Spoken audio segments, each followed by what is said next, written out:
Ladies and gentlemen, welcome to a special edition of Podcast and Chill. Today, me and Saul and Ghost Lady are on the hot seat. Reflect.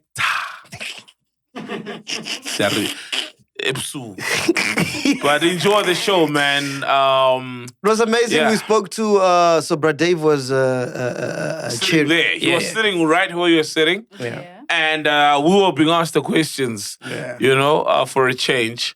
About the journey with you guys, you guys are at the center of it, even though you are not here, you are here in spirit, and we hope you enjoy the show.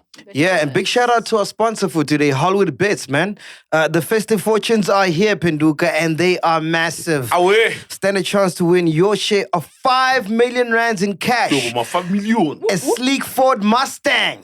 And the hottest tech gadgets of the season. All you need to do is simply bet on the selected pragmatic play slots, crash games, and live tables every Monday, Tuesday, and Thursday between 8:30 and 10:10 to enter. So that's Thursday between 8:30 and 10:10 to enter. And here's the cherry on top, Phenduka. Yeah. Use the exclusive promo code CHILLERS when you register or click the link in the description to get started. Grab your 25 Rand sign-up bonus plus 50 free spins. Don't miss out. The action ends on the 31st of January 2025. What are you waiting for? Bet now and let the festive fortunes roll. Good luck. Gamble responsibly. The 8:30 to 10:30. Is it 8:30 in the morning to 10:30 in the evening? Evening, my dog. Or 8:30 in the evening to 10:30. 2 hours in the evening. 2 hours in the evening. All right. Good luck, guys.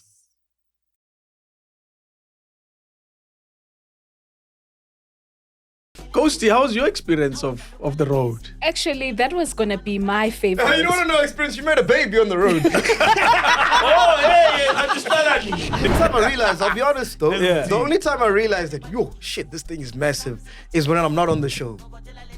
So when I'm watching like a Clio episode, I'm like, fuck, I finally understand what chillers feel like because this thing is so addictive, you know what I mean?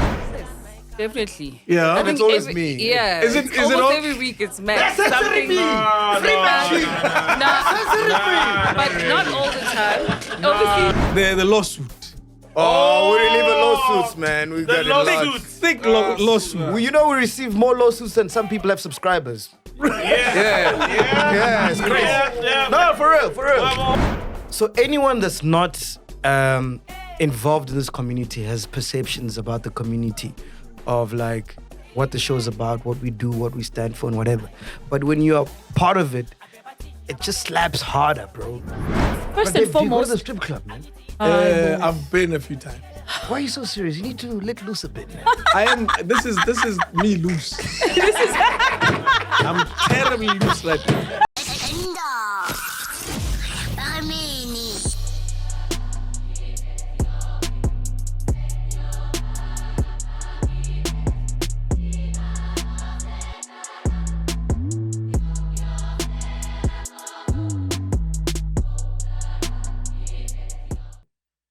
So after action, what exactly happens on this show? Is it Enda? Sometimes you just freestyle it.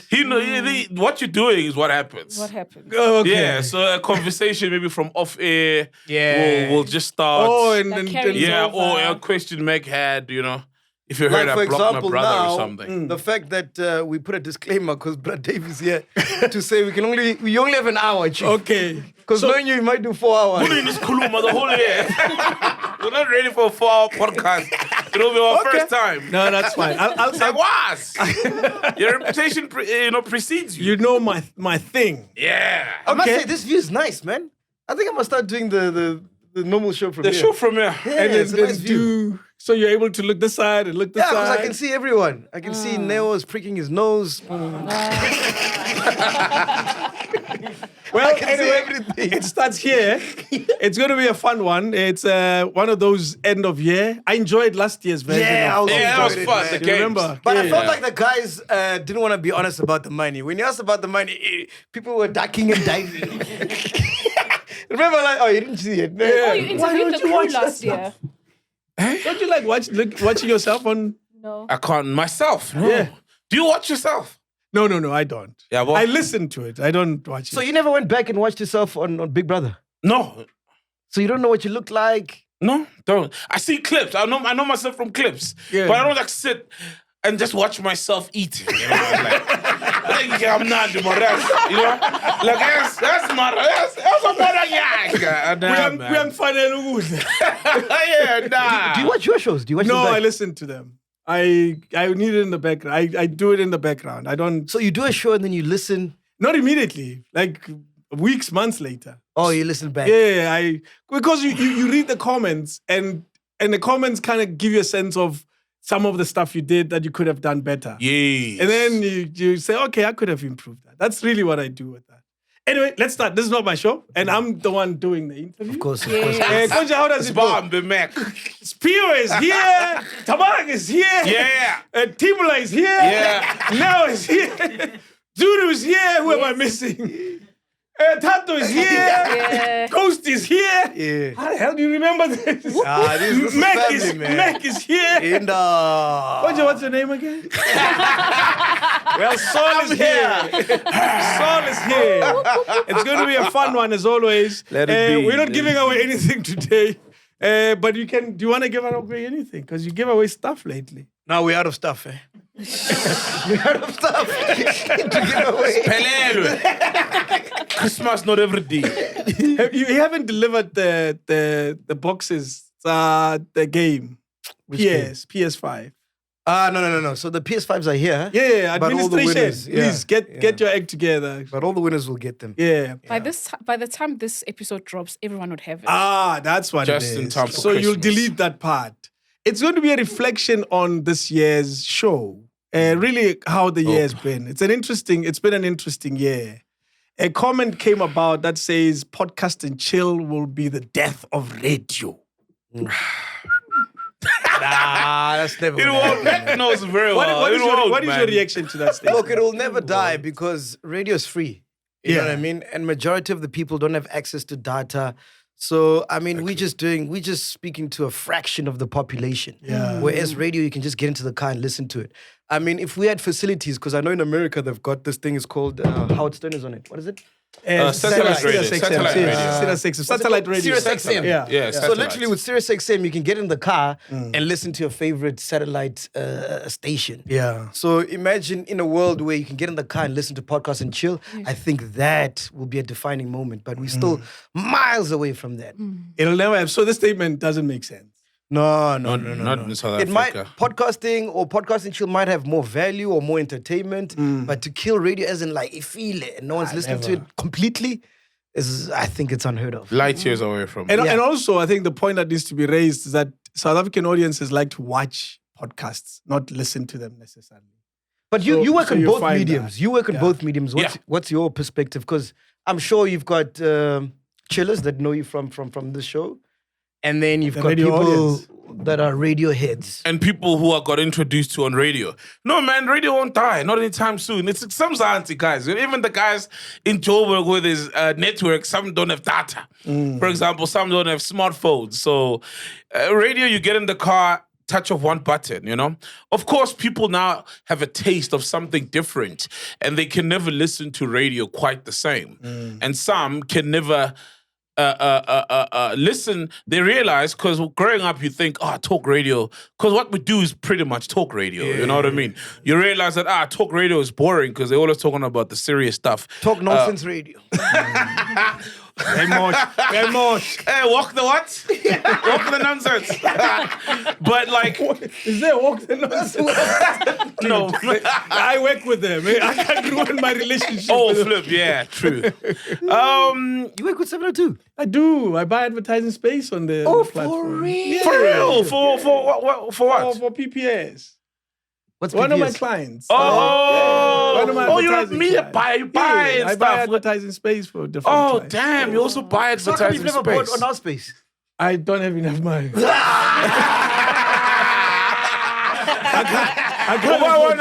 Ungambona kumastandi othenga kwakhe emakuleni lawa renta kwakhe. Bapha mahala ama-Kellogg's nesinkwa bathatha mahala kwama-Pakistan. So for ukunika mahali for my clients. No. Hey, delete that. Hey, When the year starts, Meg, is there a vision that you have for the year? or you just jump into it and see where it goes? Well, I'll speak for myself. I don't know about the other guys, but literally we just take it episode by episode. Obviously, we have a broader vision of what we want to do this year. But literally, it's just next episode. Okay, cool. What are we doing to top that? Next episode. Yeah. And before you know it, the years come to an end, you know? But to sit down and say, okay, this year we want to click or do these milestones. Yeah, it's there, but it changes from week to week, ne? Yeah. Do you have a sense of how many episodes you recorded this year? No. Does anyone in the room have a don't. sense of... Ghosty? How many weeks are there in the year? So probably times that by 2. Probably that's about what? 100, to 150 maybe? It's a You're lot, guessing. man. Yeah. You're guessing, you're not sure. I'm guessing. I'm just saying. Doo-doo. Thinking. It's a shit lot. I'll tell you, I only know the episodes where the boys didn't load. Those are the ones where they're late. Yo. Let's talk about a favorite episode. Is there one that stands out? Well, I don't imagine you have the same. Ghosty, what's one that you walked home, drove home, and said, I enjoyed that? Ooh. While you're thinking. While I'm thinking. Yeah. While you're thinking. It has to be an interview though, because with Monday episodes, they all, they are funny, but there's episodes you walk out feeling great, but that moment lasts up until Monday. Then it's like, okay, it's the next episode now. You know what I mean? It's like, fuck. It's like a radio show. Yeah. You can't say your favorite radio show of the year. Yeah. Maybe you may have a moment where a certain Ma'o lady, something special happened. Yeah. You know? With guests, shit. It goes by so fast, man. Because you see, for the first time this year, now I get to reflect on the guests. I think when we do them and then we move and we always on to the next one. You know, you don't sit back and go, hey, Gwanje, we did so-and-so 2 weeks ago. Yeah. We recently did Benny McCarthy. Oh, yeah. You know? How was that? That was amazing. That was like... Yeah. Yeah, that was amazing. You know, for me... See, there you go. Brian That's his favorite. Brian Baloy as well. I truly loved Brian Baloy because he's my childhood hero, you know? And I think when we do a childhood heroes, it's always like a highlight. Even when we did Black Coffee that year, Black Coffee then was like the highlight, you know? So whenever we have a childhood hero, obviously an obvious highlight, but I'm trying to see a person that we maybe never saw a particular side come to light. Can you think of someone? Nah, man. And for me, I view it differently. So for me, in terms of like with interviews, the preparation that goes, you know, before we interview the person, you know, and I'll speak for myself again. It's like I'm entrenched and I become that person for 24 hours prior to the interview, right? So for me, I can't pinpoint an exact episode or interview that I was like, okay, cool, this was interview of the year, because the process is the same. And honestly speaking, you know, when you've spent 24 hours like researching this person, learning this person, and then you sit with them, and then you do a dope episode, and then it comes out, and then after that, it feels like, you know, they have a part of you and you have a part of them. So I think for me, the journey makes it hard to determine who, because I have the same feeling after every interview, like, oh, fuck, it was so amazing to get to know Benny, you know? But if I were to be critical, I would say that the ones that I enjoy are interviews where a lot has been said about the person. So if we're interviewing, like, for example, so it's a challenge for me. So, for example, Nontle Tema, everything that she's going to say on the show has been said before. Yeah. So trying to find those nuggets of things that she hasn't said on previous shows, for me is a challenge. And those are the ones I find really exciting. Like Elon Musk's dad, like everything about him, the stepfather and whatever, a stepdaughter and whatever was all out there. But trying to get another element or another angle is what excites me. So I think for me, it's hard to pinpoint one. I just enjoy the whole journey. So I, you know what I mean? So it could be anyone. It could be Elon Musk's dad, Zambia, Msawawa, whatever. But the journey never changes for me. I think that it was getting Elon Musk's dad was a big deal. Is there anything that you saw from the type of audience that you got from that episode? Because he never does interviews. Yeah. I can't really say, because that would mean that I went back and checked out. But literally after we shot that, it was on to the next one. Yeah. You know what I mean? I think people don't understand, but literally, like, once an episode is up, we already moved on to the next one, you know? Yeah. So it takes moments like these to reflect and be like, oh shit, yeah, we did that. Because I mean, there's probably other interviews we've done during the year that were amazing. I don't remember that. I can't even remember. Yeah, it's difficult to. You don't remember That's what I'm that. saying. I enjoy the journey. Yes, the journey. moment, that small moment. Yeah. Then you move past it. Yeah. Then it's like the next And I think it would be a problem if all of us maybe could only pin it down to one interview or two Or a interviews. few, yeah. It would mean that we're doing a bad job with a lot of them that 2 or 1 really stand out. Yeah. If you think about it. The idea of taking the show to different provinces, did it work out as well as you thought it would? Yeah, man. It was man. an overwhelming Yo, the tours. experience. It was, man, that was crazy. Like, Yeah.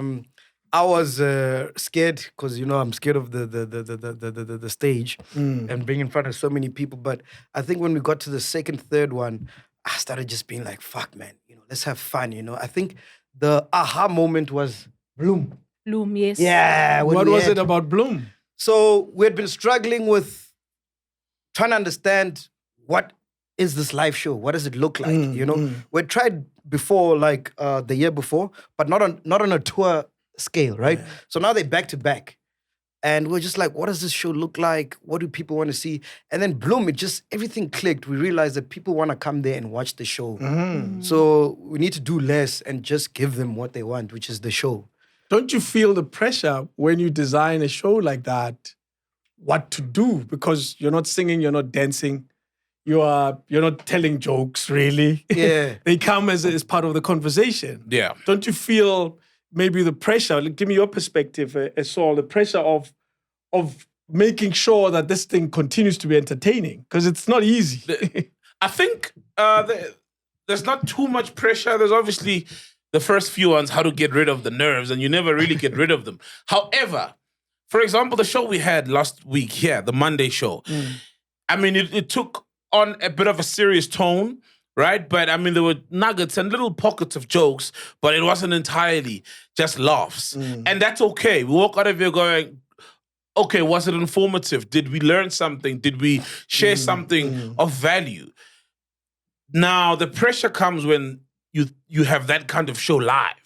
Because now people are like, we know Saul got the pants. Yeah. We know Mac is going to say some outlandish shit. That's what I'm we trying to know, find out. and sometimes not all shows are like that because it's not a sitcom, it's not scripted. And also, there's the element of you have a live audience. You are almost not, you try to be in your element, but you're not used to this thing and you're trying to get used to it. You know what I mean? Like if a comedian steps on stage, it's second nature to them, you know? And so there's that dynamic. So the pressure becomes to have as many laughs as possible and for it not to be too flat or to have flat moments that we can get away with in studio. Because when people are watching us or listening to us driving, you know, they do expect a bit of laughs, but they expect more when they're here. It's like, I want to get, it's like, I want to get, it's like, I want to get my money's worth. So it's like, I want to get the emotion, I want to get the laughter. Most important, that's what I'm here for. I want to hear the best pun ever.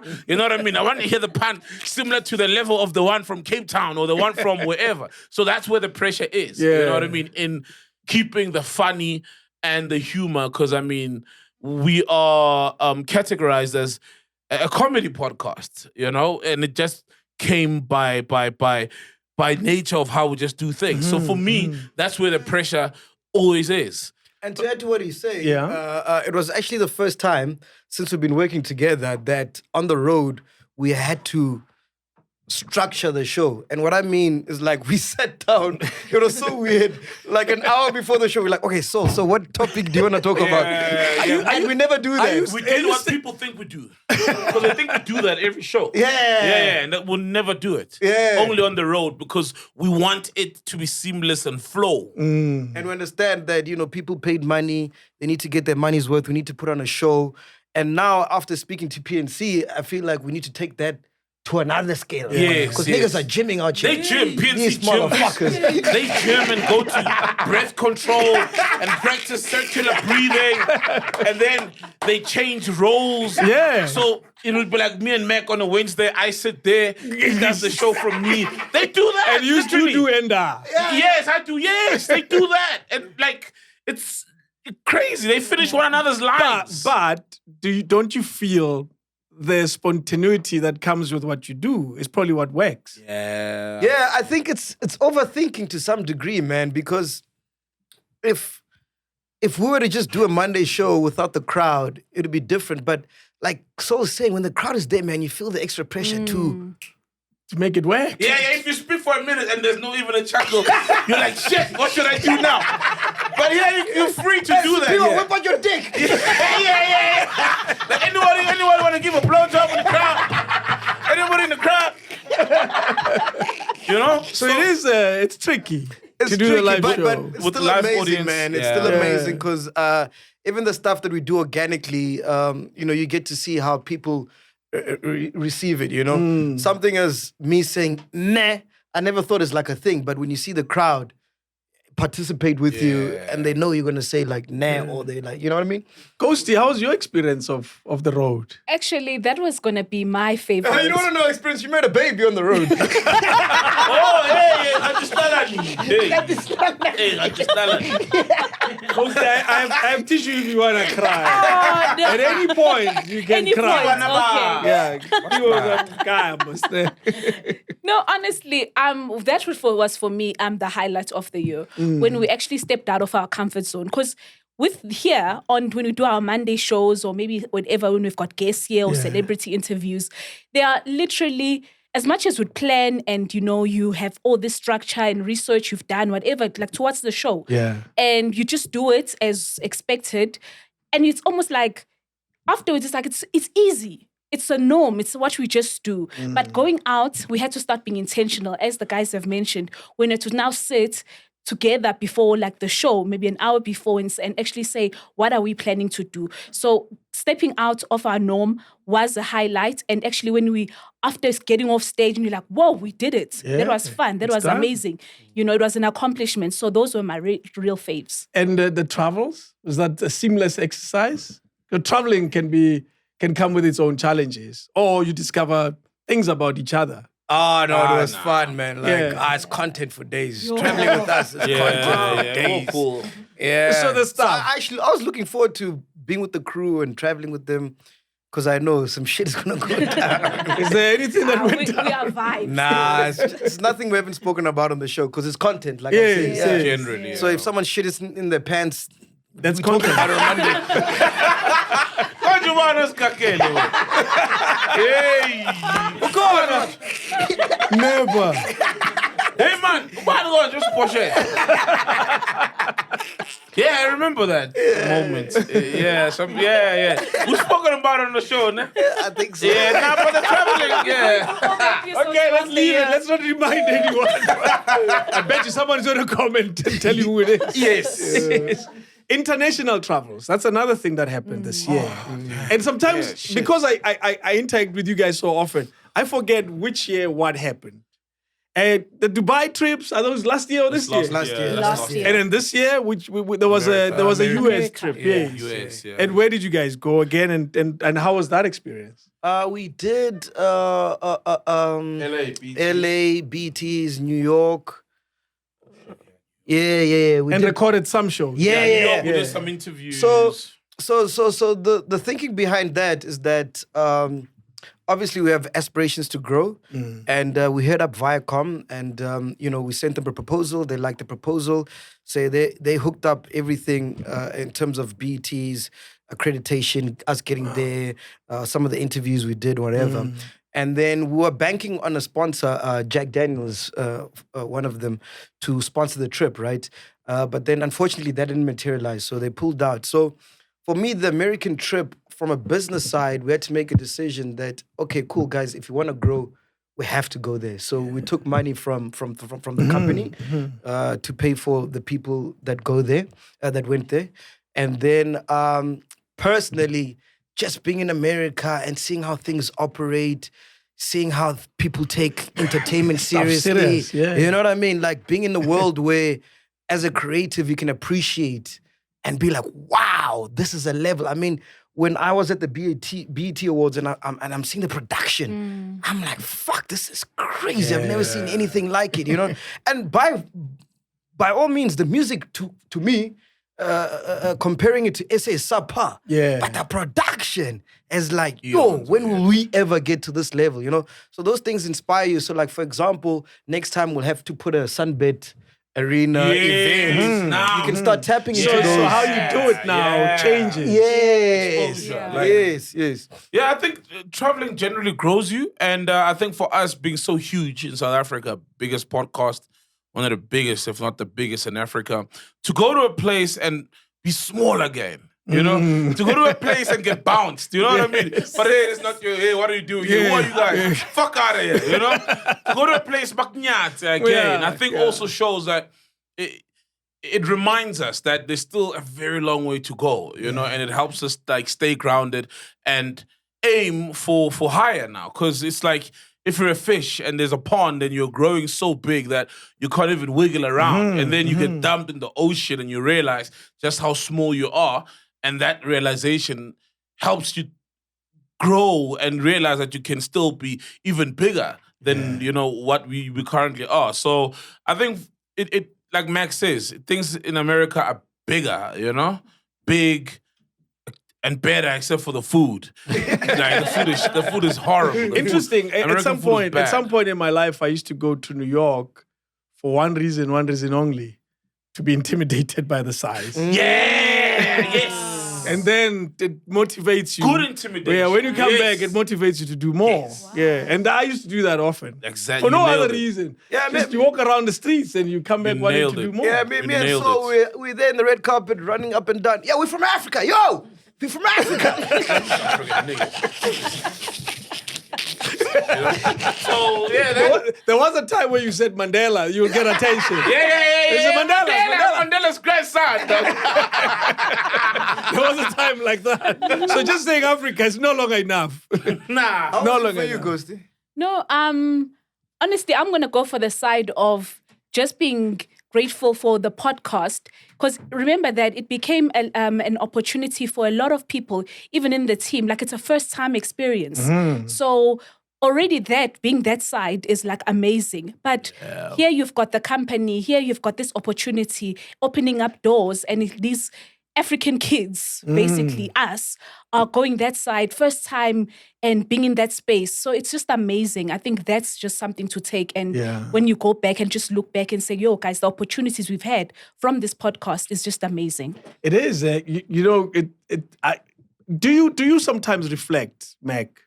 Because this is all you in the beginning, and see and realize really what has been achieved here. Do you or again as you move on to the next, or do you sometimes, because I talk to you about it, but for some reason it doesn't seem like it hits you what you've created and the size of what you've created. Do you sometimes see that? No, not at all, man. I think for the longest time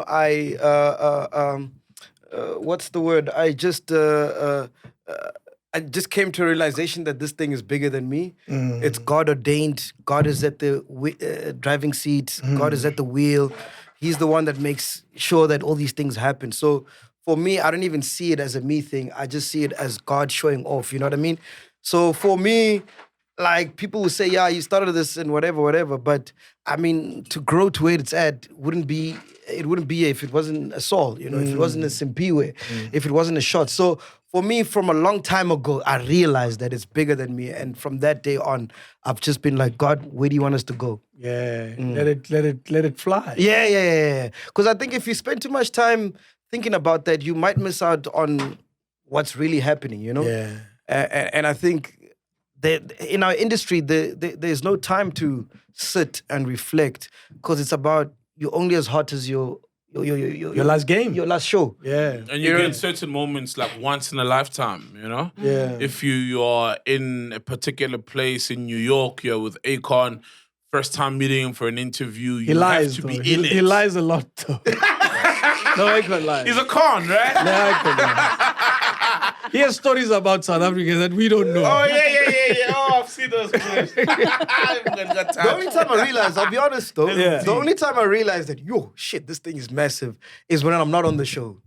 So when I'm watching like a Cleo episode, I'm like, fuck, I finally understand what chillers feel like because this thing is so addictive. You know what I mean? Like, these guys are just having fun. You know what I mean? Like, that's when I kind of get a glimpse of like, fuck, okay, I kind of get it. Yeah. You know, but it's hard to experience what a chiller goes through when you're part of the... When you're inside. When When you're you're playing the game, you can't have the same feeling of those that are in the stands. Yeah. It's not, it can't You work. play for them. Exactly. Yeah. I want you to reflect though, Saul, from that moment when the phone call was made and Mac called you for an interview Yeah. and what came after all of that.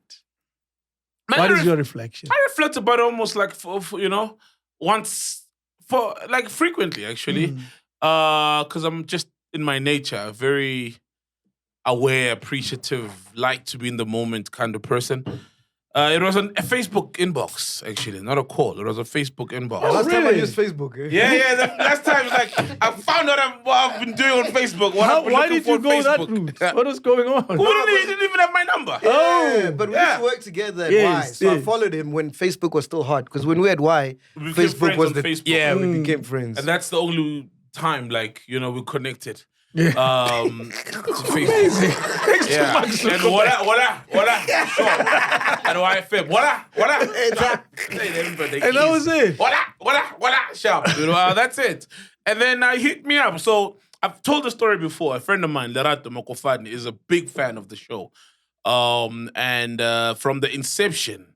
And she always told me about this podcast. So I wasn't really into podcasts and listening to podcasts. And then I knew about it though, obviously, because you'd see a clip here, a clip there, and you'd watch Chili M, Scoop, cool. And I know Mac, as much as at Y, we never really were friends, but I knew how good it was. You know what I mean? Because Mac would just, in the morning, there was a time, man, just before Y, I was working at a call center while I was a student. And I'd knock off in the morning and you'd hear Mac, I used to give Smooth 600,000 listeners at 6 a.m. Hand over. Yeah, so you knew, that you know, as a dope broadcaster. So you see, he's gone to podcaster now. Okay, cool. And you check out, I never watched the Monday shows. Funny enough, it's only the celebrity shows that I watched. And then Len leaves. And my friend is like, yo, Len left. Hit Mac up. So your friend Funny was enough. encouraging you to be a part of the show, not she was- necessarily just a guest. Yeah. Wow. She was like, hit Mac up. Yeah. And then, a bit of like, I'm like, shit, I've really been tight with Mac. I don't even have his number, like, nah, man. And I said something, I was like, Mac knows where to find me, and lo and behold, ding, He's the one that's... it comes. And so he says, it's locked down now, and he says, let's do it via Zoom, the virtual thing, you know. He tried one or two. No, that was the interview, actually. The interview. No. It was Zoom. So during COVID, I was only doing B-list celebrities because I don't want to waste them on Zoom. So I'm like, oh yeah, so. Dude, no, you can't say that. No, for real. No, wait a minute. No. I have to defend one of the interviews. Yeah. Manakaranak is not a B-list celebrity. No, that was Oh, you paid did for. have- That was paid for. Okay. We're getting the bag there. We're getting the Because bag. I know you did that. Oh, you did right now. That was paid for. Yeah, so I did. Who's the other girl who left? What? I wasn't watching the podcast. I don't want you to then. say it. Because he... Semi-sauce. man. Oh, semi-sauce. that level, I can't believe you guys are encouraging Mac to list B-list celebrities. Okay, Sharp. Let's leave that. But me, So he's a B-list celebrity. At the time. I was delisted. Yeah. So now, then, cause from a radio background, I'm like, nah, man, it's not gonna work. I was like, nah. When we open, and then there's a bit of allowance now to travel, and he's like, yeah. So no. So when he invited me, Len hadn't left. Yeah, Len hadn't left, but then Len left, and then he said, "Come through. Can you just As a co-host?" guest, man. As Just a guest. It was meant to be one Guest once co-host. off. Yes. Yeah. guest co-host because he was doing. Who did you do before? You did the chick on YFM, she does... Tepi. You did Tepi before me, I think. No, And- she does breakfast now at What's her name? Oh, Nia Brown. Brown, Yeah, yes. Nia Brown. Yes.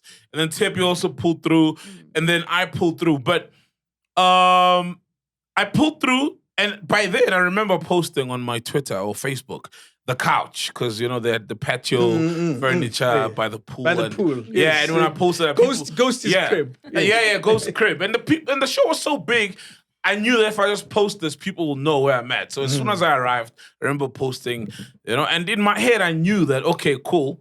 It's a guest co-host situation, but because my friend had been saying, hey, hit Mac up. Nasi Spad. Yeah, Nasi Spad. Yes, Lerato Panyaza. Makofad. Lerato Panyaza Makofad. She was like, Nasi Spad. So when you knew. So I knew Food where Spad. to go, especially because I knew that she had said it, that no, Len has just left now, And then Mac hit me up, and I knew that, okay, cool. And also, I feel like it's in my nature anyway, So I didn't go there on some, my A game. It's just be free, be yourself, do what you do. And it had been such a long time, being behind the mic. I remember I'd done a demo at some point, and I was like, fuck this shit, for radio back then.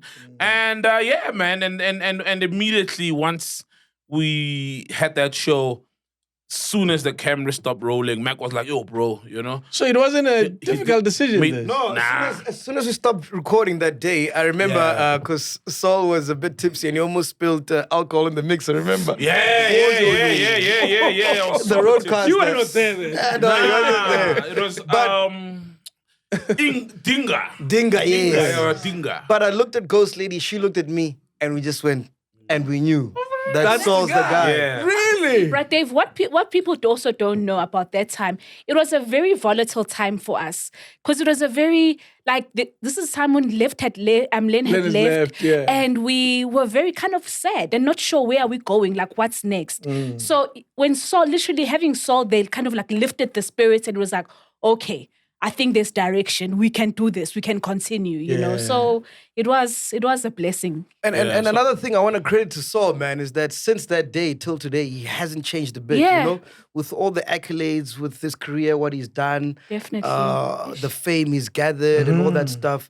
He hasn't changed, and, it's commendable because a lot of people come into the space and they get lost in the sauce, and they forget. Superstars. And they forget why we are here. Are you not a star, Chief? Nah! Saul hasn't I'm the chillest. I'm the most chilled person. Never. He's always And the I can say that loudest about guy in everybody. the yard. Yeah. I can say that about a lot of people here in this room. true. That's why we're still together. Yeah. No That's one, how people have lost no one. it. There's no superstar. No one is more important than the job at hand. Yes, Yeah, it's always. yes. And generally, it's not even just people being professional. It's who we are generally. Yeah, it's like it's not anyone holding themselves back from being a superstar.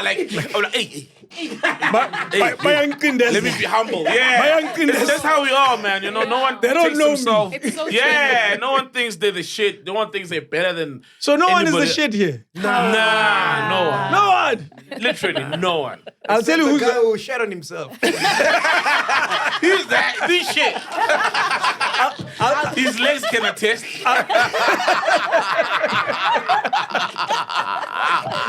I'll tell you who's the loudest, and everybody knows that, right? Yeah. Who's the You know loudest? that. Yeah, I know. Dude, this guy, even my neighbor commented. Are you serious? Yeah, don't worry, don't change. Yeah. No. Yeah, I can't. It's always been the case. I'm sure even Mac at Y, as much as we didn't speak, he knew that hey, there's this loud guy, somewhere in the office is an intern or whatever. But it's just, and it's not an arrogant kind of loud. It's just who I am. Yeah. Kind of loud. It's Yeah. not even him being loud. It's his energy. His energy is infectious, and it just happens to be loud. But I don't know if man. That makes. Having Saul, Mac, co-hosting shows are tricky by their nature. Everyone has a role, and that role is clearly defined. But sometimes you find there are fans that fall in love with Saul, for example, in this context, and they then start questioning whether Mac is necessary in the story. whether ghost is necessary in the story. Have you felt any of that pressure? Where there'll be comments that are saying, a man would not survive without some type of attitude. Yeah, I mean, we get that a lot. I mean, even backbone, those kind of comments. I mean, They call you a backbone. Yeah. I'm used to that because when we started, We spy the sword. The whole spy. You're the backbone. I'm like, the backbone. I've seen those kind of comments. I've seen those things. we always get that. I mean, even Yeah, always, when Len was around, people were like, "No, this podcast won't survive without Len," because there were people that, liked Len. Yeah, of course. You understand what I'm saying? Yeah. So those things you'll always get. For me, what's important is that it's actually a discussion that we've never had, like between myself and Saul, even the whole entire team. But that's what I'm saying. This thing is God ordained. Like we all know our roles. Yeah. You understand? And Without the conversation. yeah, we've never had a conversation But me I and think Saul. if we had it, it would be because we're seeing that, it's starting to get to someone. Okay. You know what I mean? We're now, okay, let's try have the conversation. But I don't think there's been a need for it. No, at all. Yeah. And for me, I think that's the beauty, that we all know our roles without even speaking about, okay, you must do this, you must do that. So we found a dance, and I think it's based on our love and passion for broadcasting. So, I mean, he's a broadcaster, I'm a broadcaster. So when we get together, he doesn't have to say much. I already know what he's thinking. He knows what I'm thinking. Even during interview, he knows when I say this is coming next, right? Yeah. You know what I mean? Yeah, You can feel... Energy. It's synergy. yeah. Okay, go ahead. And flip. And I feel like because of the love and passion, and most importantly, understanding. So it's like it happens even in football teams, or basketball teams, where they're like, no, LeBron or Jordan, this is the guy that makes you know what I mean? Yeah, but those are just fans watching, isn't it? But the guys playing know the very important role the other guy, is playing. So the fans may not necessarily see that. They may see a glory moment. They may see a whatever, but we, because of our understanding of what we do and how we do it, just how important everybody else is. And you can sort of tell whenever Mac is not around, I'm not around, the ghost lady is not around. And you can see chillers will be like, oh man, I miss so-and-so, so-and-so, there's that imbalance. And so you don't really let that get to you, because the game, you sort of have like the back end of things, and they have the front, interface of what they see. But we know where the wire goes where, etc. But they may feel like, some wires are not important there. But I think everything is. Because to be honest, people might know this, important. might not know this, but the most integral person in this room is Kanye. Because she's like our glue. Yeah. She's got a mother figure, and she allows us to express. I don't know, man. I don't want to sound too serious about this, but you know what I'm trying to say. Let her sound serious. Yeah. What role do you think you play in the show? Before, ignore his comment for a second. Yeah. Yes. I think it's understanding what the show is about, right? And obviously, when the show started, it started in a time when the male opinion, the male voice was just kind of like dead. It was at times obviously pushing women. It's the movement. It's like men are trash. Therefore, whatever comes out of men is just, it's don't listen to that. So here was a space that started, two guys, and they were speaking freely, and people, it was something new. Now there's also a female in the background, right? I got attracted to that there's this female voice. And then all of a sudden, that's how I actually ended up part of the show.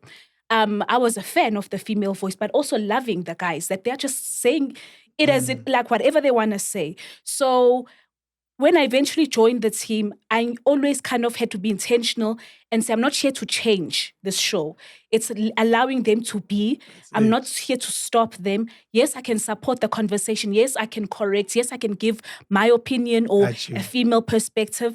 But at the end of the day, it's about allowing this space to just thrive and flourish. And that's how we've kept it. So I think that's why if like Mac is saying, is that I'm also important because I understand what the show is about. Kanye's the only person who can tell you fucked up without telling you fucked up. In a nice way. in a nice way. I'm glad she hasn't told me. It's never happened. Unless if I was not smart enough to notice that I was being corrected. A sense of responsibility. We exist in a tricky country, that has a lot of problems and urgent problems that require urgent solutions. Do you sometimes, or is this an unfair responsibility that you sometimes feel you carry to be responsible sometimes and tell a responsible message? You touched on elections, which I remember the conversation we had before you actually did it and said, you know what, you want to do this. You actually did it, I remember, long before in Feb, you already talking about Zuma and all of that. Those are the conversations we're having. Do you sometimes feel like a show has to have that deliberate, responsible side? You can miss me with that bullshit, so you can take that Nah, he's lying. He knows very well. We'll give him a chance to answer again. No, I feel like all of us here are South Africans. All of us here love the country. And all of us here are affected by things that we may not know that we're affected by. That's why, like, sometimes people will be like, I'm not into politics, but hey, politics are into you because they're happening to you every day.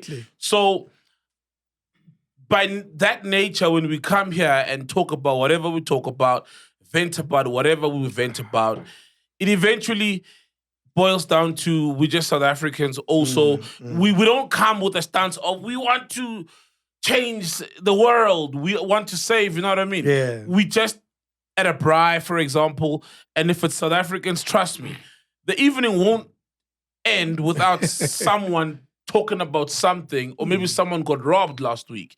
And that's the reality of South Africa, and you're eventually now talking about the crime. Without saying, I'm going to the braai to talk about the crime issue of the country. It ends up becoming a part of the conversation. Yeah, it does. Naturally, it ends up becoming that. But there are times, me personally, because I think, you're on radio. The show doesn't happen only the 3 hours that you're on the radio. Even the podcast doesn't happen the 2 hours when we're here, or an hour. So there are moments where I'm like, actually, fuck, this thing is frustrating me so much. And guess what? I've got a big platform. I want to actually raise it, And it generally does connect because a lot of people are facing it because they live in the same country we do. So we still come here just to unwind, have a good time, but naturally, those things come about. So we don't even need to worry about them to say, oh, how am I, being conscious in this big platform. It naturally comes, especially because Batala, also, we're parents. We're old. We're parents in South Africa. Yeah. Whether we like it or not, things that bother us generally are what are bothering other people. And when we vent about them here, someone else connects with it out there. And with me, just to add to what Saul's saying, is naturally I'm just a happy-go guy. I don't want to stress too much and know too much. Like, it can become depressing. And that was me, like, in the beginning stages of the podcast. But as we've grown, I realized that there's an appetite from the chillers, our audience, that they want this information. So if you listen to the podcast, whenever something serious that I'm not really interested in, I won't comment much, but I'll give the platform to Saul because he's passionate about it to express, whatever. Even if it's not Saul or a guest, Yeah. So that's where it goes back to, that's when I realized, okay, the podcast is not about me. Yes, I don't care about politics and whatever, but the audience does, And from when those things happen, then I step back and it's all about, okay, what would the audience want to know, and put myself in their shoes, because at the end of the day, that's who we're catering for, Absolutely. But if it's up to me, we'd talk about sex every week, you know what I mean? Yeah. Because when those moments happen, after I was like, damn, this show's boring. Fuck. Parents evening. It's a parents evening. Just so you know, I've had brief chats with Mac because I would ask him once in a while, how was the interview? He said, I'm not sure. And I can tell why. There was no sex conversation with the guest. There was none of that. He would say, I'm not sure. I won't mention which interviews he said that about. I'm not sure how it went. So it's one of those, I guess. No, but funny enough, as we are growing and we're interviewing more politicians, I'm starting to get into it, eh? Yeah. Like, Interesting. Panyaza was nice, man. Interesting. There's a friend of mine who commented, said, Mac is improving. His knowledge is improving. No, it has. I need to be honest. Even me, I've noticed it as well. You know, I don't know. Have you guys noticed it? Yeah. It has, and I don't know where it comes from, but I think it's just growing as well. And as a businessman, as he grows, I think eventually you realize, especially when you create, you know, something for yourself, that the existence of something you're building can sometimes be dependent on the climate of the country. That's true. You know? So if the Absolutely. country is... So if you want to build a nice home, for example, in the hood, and there's crime, rape, hijacks, violence, it drives down your property as well, you know, eventually. So I think just by growing, and I think, I don't know, you can tell there's an effort he's put into just... Heavy put effort. 100%, man. On a serious note, I mean, I'm growing, I'm getting older, I've got kids now, I've got a daughter. So I am really... Sorry? You're married. Yeah, I'm married. Yeah, You understand? Fuck, I forgot it. Shit. Oh, fuck, I mean, shit. Oh, fuck. Or maybe the right question is, where you going after this? Hey. That's the right question. Anyway.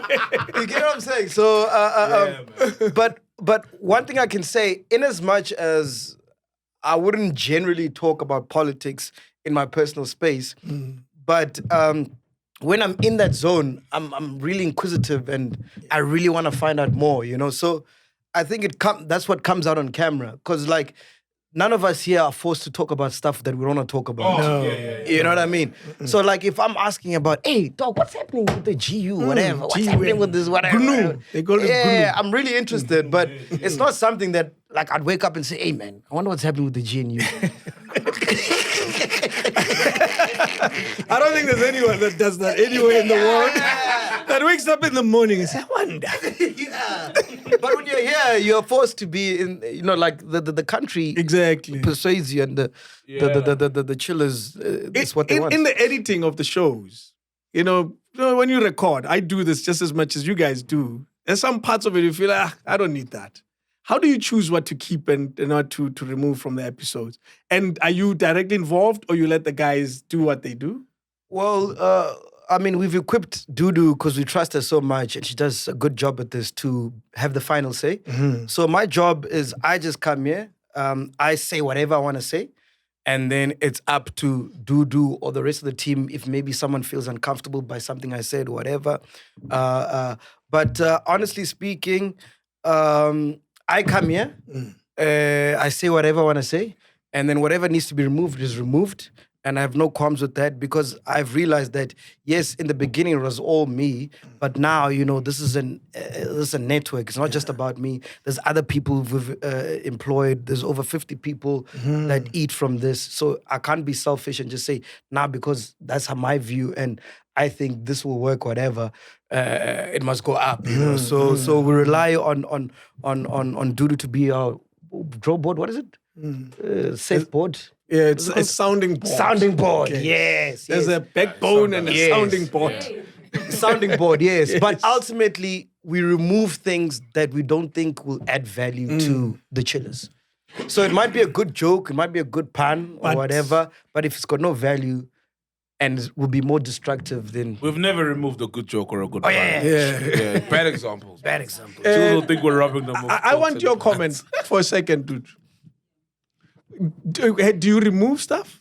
Have you found yourself as like, nah, this is not good? Yes, definitely. Yeah. I And think it's always me. Yeah. Is it- it's is it almost all- every week it's mad. Something. Nah,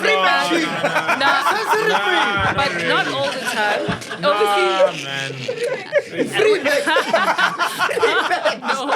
That's a movie. Free MacG. Or a and, protest.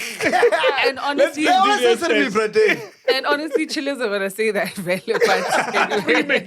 Yeah. But honestly, it's stuff that you listen to, and like he said, it won't add value, or it may be it's not intended to be damaging, but it may lead to some damage of sorts, you know. And it wasn't meant in a malicious way, obviously, because we know the guys. I know them as well. But I'll say, maybe let's just remove it because someone else may not receive it the way us in this room see Have you it. learned to understand the type of person MacG is? Because imagine if you were... you imagine, and I like that expression, imagine if your personality was the type that would censor a lot of things that he says. Because an adult, a responsible adult will censor MacG the whole day. You won't say a word. Absolutely. Yeah. So do you find yourself where you say, I'm not sure, but he said something worse than this before, I'll let it go? Yes, definitely. You have to understand him. I think all of us actually have gotten to a point where we understand him. Saul also gets him. They get each other as well. So it's been a while of me working with them to a point where I know where Mac is trying to go with whatever he's saying, but maybe it's not delivered the way he's trying to say. Because at times it's say, ish, man, you know I'm not too good with my words. We know what he means, but it doesn't, necessarily land the same And also, way. it's very seldom because I think there were 2 instances this whole year where everybody in the whole room was like, no, we need to remove that. And I was the only one. Yeah, where I mentioned some influence. I was mad at her. And I was like, yeah, hey, this girl. Don't say it now. Hey, don't say that. No, we are fine. No. I know, we're all waiting. We're all waiting. No. Are you still mad at her? No, I'm over it. All I'm right, over so it, don't I'm mention over it. But it's very seldom. So Yeah. I don't want it to seem like every week we're removing stuff. Nah, Yeah. it's rare. It's rare. And because we received documents here. and there was one in particular that came through. I remember Zozo, my niece, when she got that, it's like, I don't know if I should take this. There's someone who advised me that said she shouldn't have taken it. She should have said he's not here. Yeah. The lawsuit. Oh, we deliver lawsuits, man. We got The a lot. lawsuits. Thick lawsuit. Well, we receive more lawsuits than some people have subscribers. Yeah, it's crazy. Yeah. No, for real. have a whole room Every of week, every week.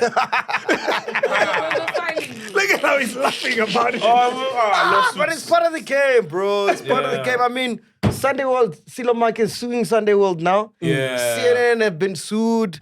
I don't know if you watched The View, but there's a... No. Jay-Z They always have, in on The court, View, they man. always have a Apology. legal note. Yes. Yeah. note. Page 8. It's part of the game, but we hardly ever, and I'll speak for myself, for me, it's just like, okay, that's what we believe. That's what we stand on. What do they call these kids? Stand on business, yeah? We stand on business. Stand on You business, know what I mean? man, on business. And man. unless it's like really, really like you can see, okay, no, we fucked up here. Wrong, Then we yeah. take the L. For example, like the Joseph Diary thing. Oh, yeah. I That's remember when that you're like, all right, cool. molesting You felt- show. Yeah. Maybe. Yeah, but everything else is like, fuck it, man. We use those things to wipe our butts. Yeah. Sisula ngaso.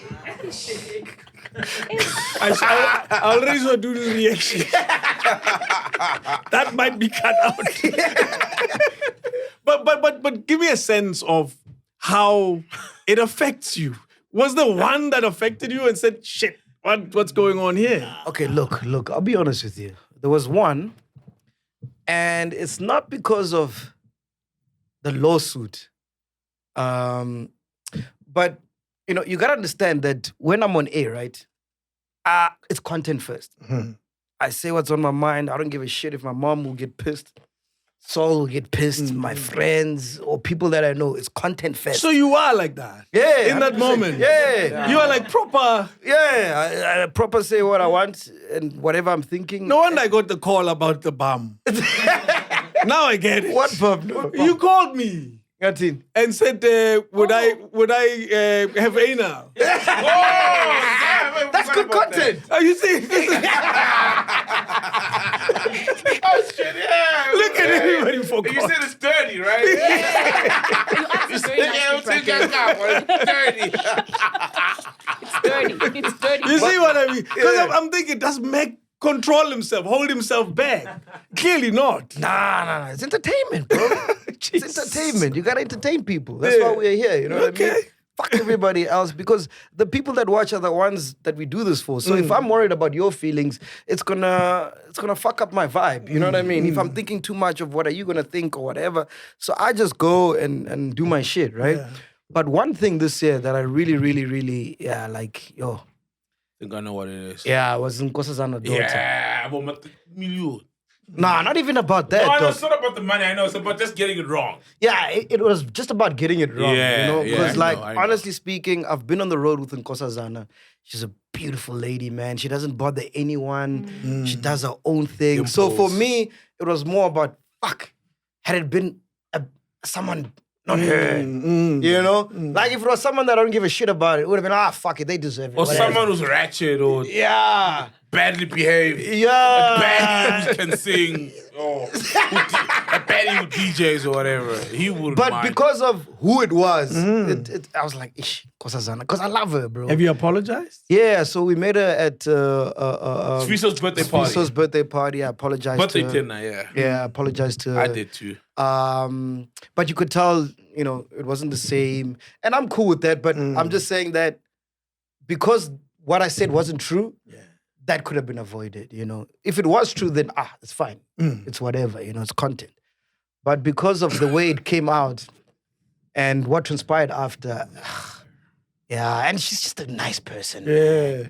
Is the lawsuit still active? We wiped our ass, my man. Nah, Sula.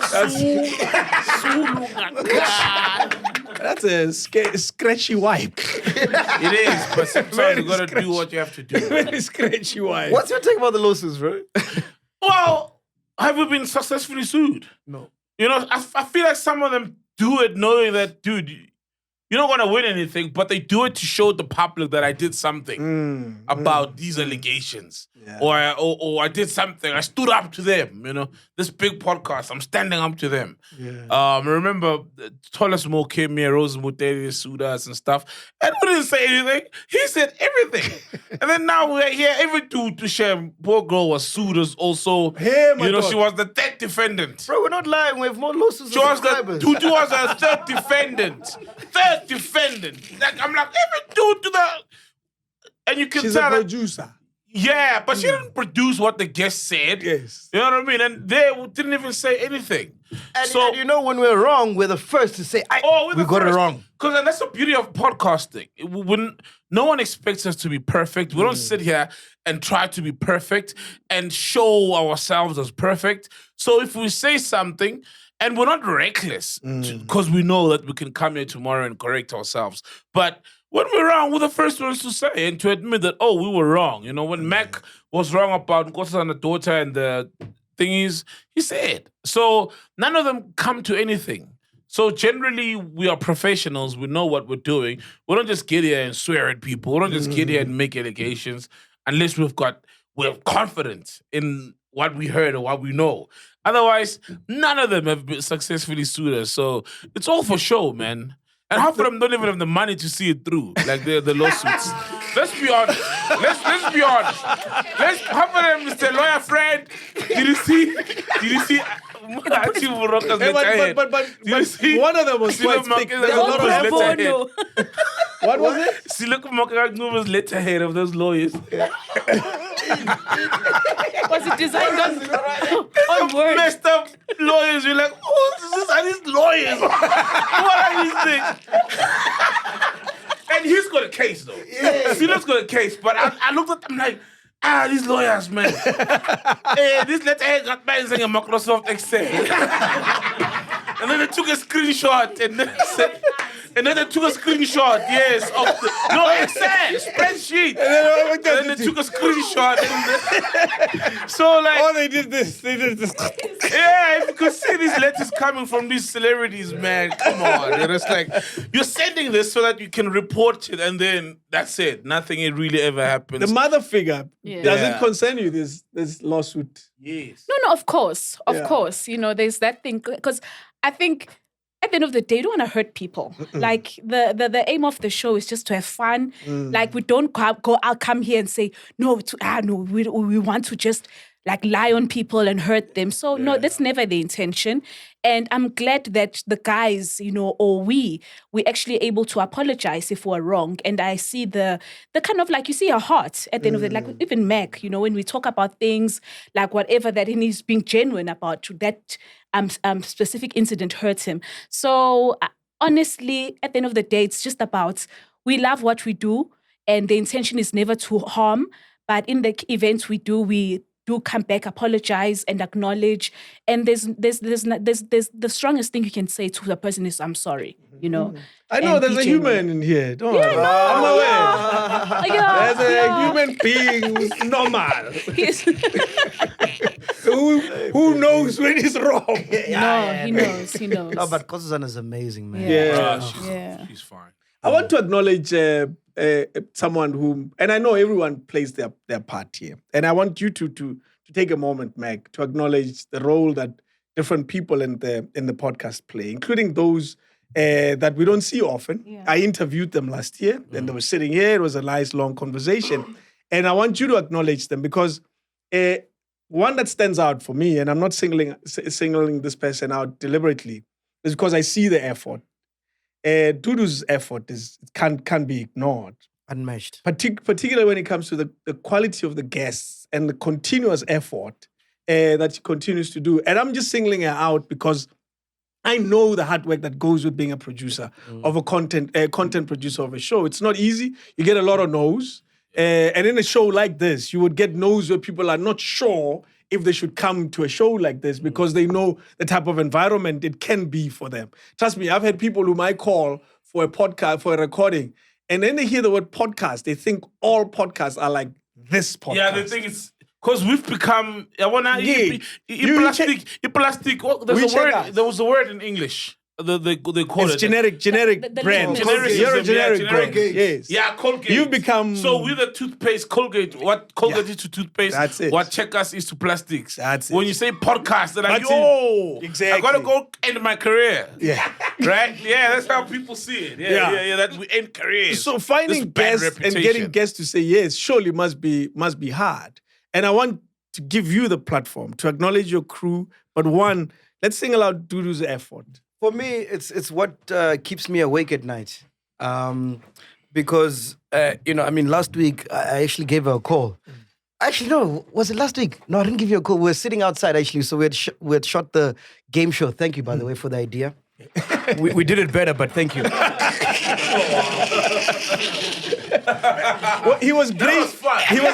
He was gracious enough to call me and say, "Man, we're thinking of doing that thing that you did. Yes. Do you give us the go Give us the go ahead." I said, "I don't own it." Oh, wow, for real. Yeah. Yeah, because I'm thinking you didn't have to make that call. It's beautiful, man. Yeah. So we finished shooting the game show. We're sitting outside, and it's me, Shots, Simpiwe, Dudu, and Jason, yes. And I had been thinking about it for the long time that, Dudu's one person, like literally, bro, she eats and breathes the podcast. So does everybody here. I could say the same thing about Simpiwe. Simpiwe does the sound for all the shows. Shots shoots all the shows and so forth and so forth. But Dudu literally wakes up, sleeps at about 9, 10 p.m. Dude, she sent me a text at 4 a.m. I was upset with her. You understand what I'm saying? Monday to Sunday. There's no time for a kid. There's no time to get around or whatever, just to feel good. You know what I mean? Or Did go you out. say get around? Get around. Get around. Yeah, which one? Get around. But there's no social life, right? So we sat down. I'm like, Dudu, how can we help you next year to alleviate all that pressure from you? And that's when we started talking about things that will help her, like having a production manager. So next year we're going to implement a production manager, a campaign manager, things like that. So I don't want to just focus on Dudu, but I just think like as we grow the whole network, everybody's overworked, and that's part of growth. And then I think that's where Bada comes in. He's our CEO. Yes. So he looks into how do we alleviate all of that from all these guys so we can deliver a better product. You know what I mean? The stuff that happens behind the scenes when shows are late and whatever, that's out of our control because everybody's trying their best. And we're such a small team doing so much, but I think it's just testament to the growth, and then we need to grow with the business. Yeah. And the rest of the guys, just acknowledge the hard work. They know. The rock stars. Bayashi. Black Stew knows. Simpiwe knows. Yeah. Shots knows. You know? He came here. I think there's a long episode that you did, and for some reason you were struggling to load it. And he came here to spend probably half an afternoon trying to load that episode, and you're probably not very happy that it was late. Yeah. I think it was. Which one was it? It was recent. Nonsense. Nonsense. The 3-hour one. Yeah. So the effort is always. But that's what I'm saying. I don't want to single out one person. It's like that. Even with Saul, bro. So with Elon Musk, Saul was there the day we were meant to interview. Yeah. Before you go on, man, people keep on saying, when it's Errol, Saul told, Mac told Saul to stay home. It's the big one. It's the big one. And yeah, that's what they say. They're like, no. Saul saying, Mac said, it's the big one. So stay home, don't come. Can I get one for this one? So people really believe that. And people inbox me. And I'm like, Jesus. No, they're like, hey, man, it's time now to leave the podcast. Whenever there's a big interview, Mac does it by himself. You know what I mean? And like, we in this thing, we know what is happening, you know? Like, and why we do what we do and how things sometimes happen the way they come out. Amazing. Yeah, go on. The crazy story is, so we're meant to record it Monday, ne? Yeah. Sunday. Monday. So we were meant to record Elon Musk Monday. So Saul takes leave from the radio show. He flies out to Cape Town with the whole crew. They land there in the morning. We book into the guest house, and then I land from Dubai at like 3-4, right? So I get there, Saul is there, the team is set up, everybody's good to go, Elon Musk is there. I just wasn't feeling too well, you know what I mean? And then we had a conversation and we all agreed, okay, we'll record it tomorrow. But the craziest thing is that, and that's why I'm saying that I just don't want to single out dude, everybody, bro. Like, you can call any one of us at any time. We eat, breathe the podcast. We'll stop whatever we're doing. We compromise and sacrifice so much to make this thing what it is, right? Saul was willing to fly back to Joburg. Yeah. After the show, get a morning flight to come I back. had to be in Joburg the following morning. Because I had to be. You had to do your show. I was doing something with the client. That was doing something with me personally, a brand. And we had to execute it. First, they had to execute it on Monday. Yeah. So Monday, I was like, guys, I've got this. Errol Musk, they were like, all right, that's fine. It's quite huge. They were actually like, yo, we're excited. So Kaya's like, oh, damn, you guys are interviewing Errol. We're watching. We're very excited. Okay. Yeah. Because remember, they caught me from here. So whatever. They understand. And a lot of times when we need to do stuff here, they understand, trust me, a lot. America for 3 weeks. Yes, I go to America, for example. I remember the one time, and it was my mistake, when we reached 1 million subscribers and we had the thing at Sunbet. Now, I wanted to be Superman, hero, you know? And I didn't book myself off, you know? And then I overslept, obviously, because Sunbet was amazing, overslept. And then they were like, dude, why don't you just say, because we all knew and we all like, why is this guy coming to work the following day? So they're very understanding. But the problem is, following day, I had to be there to execute the thing for the client. And if I told them earlier that, listen, Monday, Tuesday, I'm not in, let's do it on Wednesday. But I'd promised them on Tuesday. So I was willing to fly.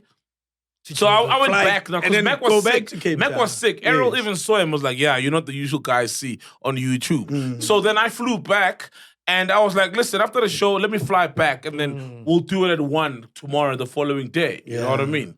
Because from the airport, it's another 2 hours drive to... Cape Town. But I'm just trying to show you that Saul was willing to do that. Yeah. Saul was willing to do that, you know, which people don't know that. You see, everybody has a soldier. Everyone. Like, you have no idea, man. You have no idea. Spiwe does sound for everything. Yeah. Everything. You know? Ghost Lady is Kanye, we expect that. Maranati sim expect that Abela. Anjalo. Who's the expectation? Exactly. You know, everyone, man. Black Studios, yeah, it's even like crazy, man. Never doesn't sleep, bro. Yeah, they never doesn't sleep, bro. Tibla, these guys put in crazy. Like everybody, like literally, no one ever is in the back seat, you know? So you understand the the load that goes with all of this on everybody else's shoulders. What have you done business-wise? And you're already talking about plans. What have you done business-wise, not only to offload a bit of the load, but also to make it easy for the guys to do a better job? Well, look, business, that's why I roped in Bada, yes. who's our CEO, right? So he handles the business side of the network. But I think ultimately it's to find solutions that are financially viable and also the end product. Everybody, the reason we don't sleep, the reason why Saul is willing to come and fly back is we want the product to be efficient and good for the chillers. Yeah. So it's about finding that balance of, okay, Simpiwa right now, he's doing sound for all the shows, but now he's got a sound assistant. Can we absorb that as a business? If we can, then that's what we do. Next year, we're having a production Jason, by the way. Oh yeah, I noticed. Jason is sending cold sheets. I'm like, Jason. I saw Jason is hands on. I noticed. There was someone already typing a CV. Now you stop them by saying Jason. Social media, it was once one person, now it's three. You know what I mean? So as we grow, we'll always find solutions, that are viable so that we can produce. The idea of the book, what inspired that idea? What motivated the idea? It was my near-death experience. So I was like, you know what, fuck, man, I've been putting this thing on hold for a while. Let me just do it. Because you never know, bro, in life what can happen.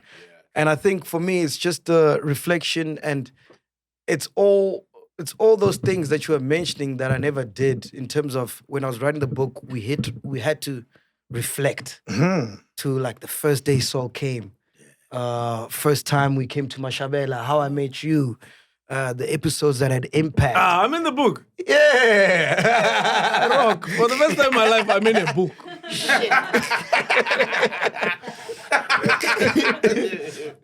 In as much as we're busy working, whatever, but I think it was a good thing to just have a moment and pause and just reflect on the stuff we've done so far. And how's the reception? It's been amazing. I think the publisher Nick and whatever, he was talking about doing book launches, doing this and that and whatever. I'm like, hey, dude, let's just put this thing out, and whoever wants to read it reads it. And I think it has found itself to the right people. So whoever the purpose was for the book, it found them for whatever purpose they needed in their life. Awards stand out quite a bit. There's lots of them here. Yawa. Wow. I tell you this, the lady that cleans this room is aware that these things are not that important. There's someone that cleans here, Brother Dave. Hey, bro.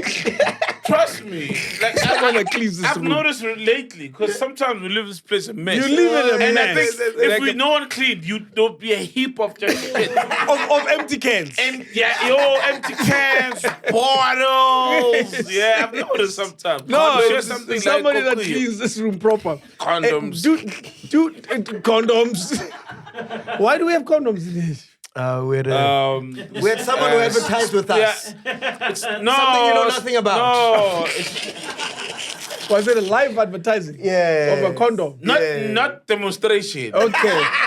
Not demonstration live, Don't worry. Talk to them on spirit. Yeah. Give me a sense. Maybe you can help us with this. Do awards matter? They do. Awards basically just say, well done. It's an acknowledgement.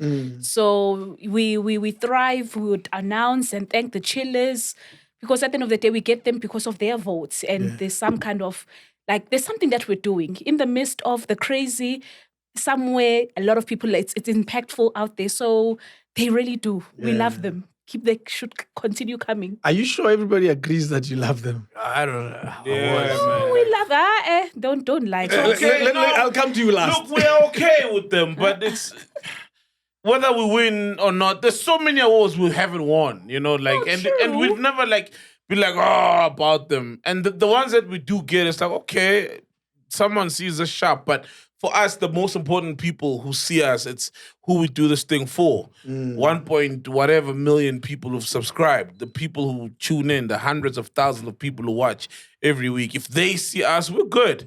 Without even any award here, we'd still be doing what we do the way we do it. So when we get them, it's good, it's cool. That's why you've never heard us campaign for any. Go on all the other podcasts and all the other platforms. Everybody's like, "Hey, we are nominated. Vote for us here." You've never heard us say that, because we do what we do. It fulfills us, and if it fulfills the people we aim it for, that's cool. When we get them, we're appreciative and we send a shout out, and we it's cool. But I want to say we love them.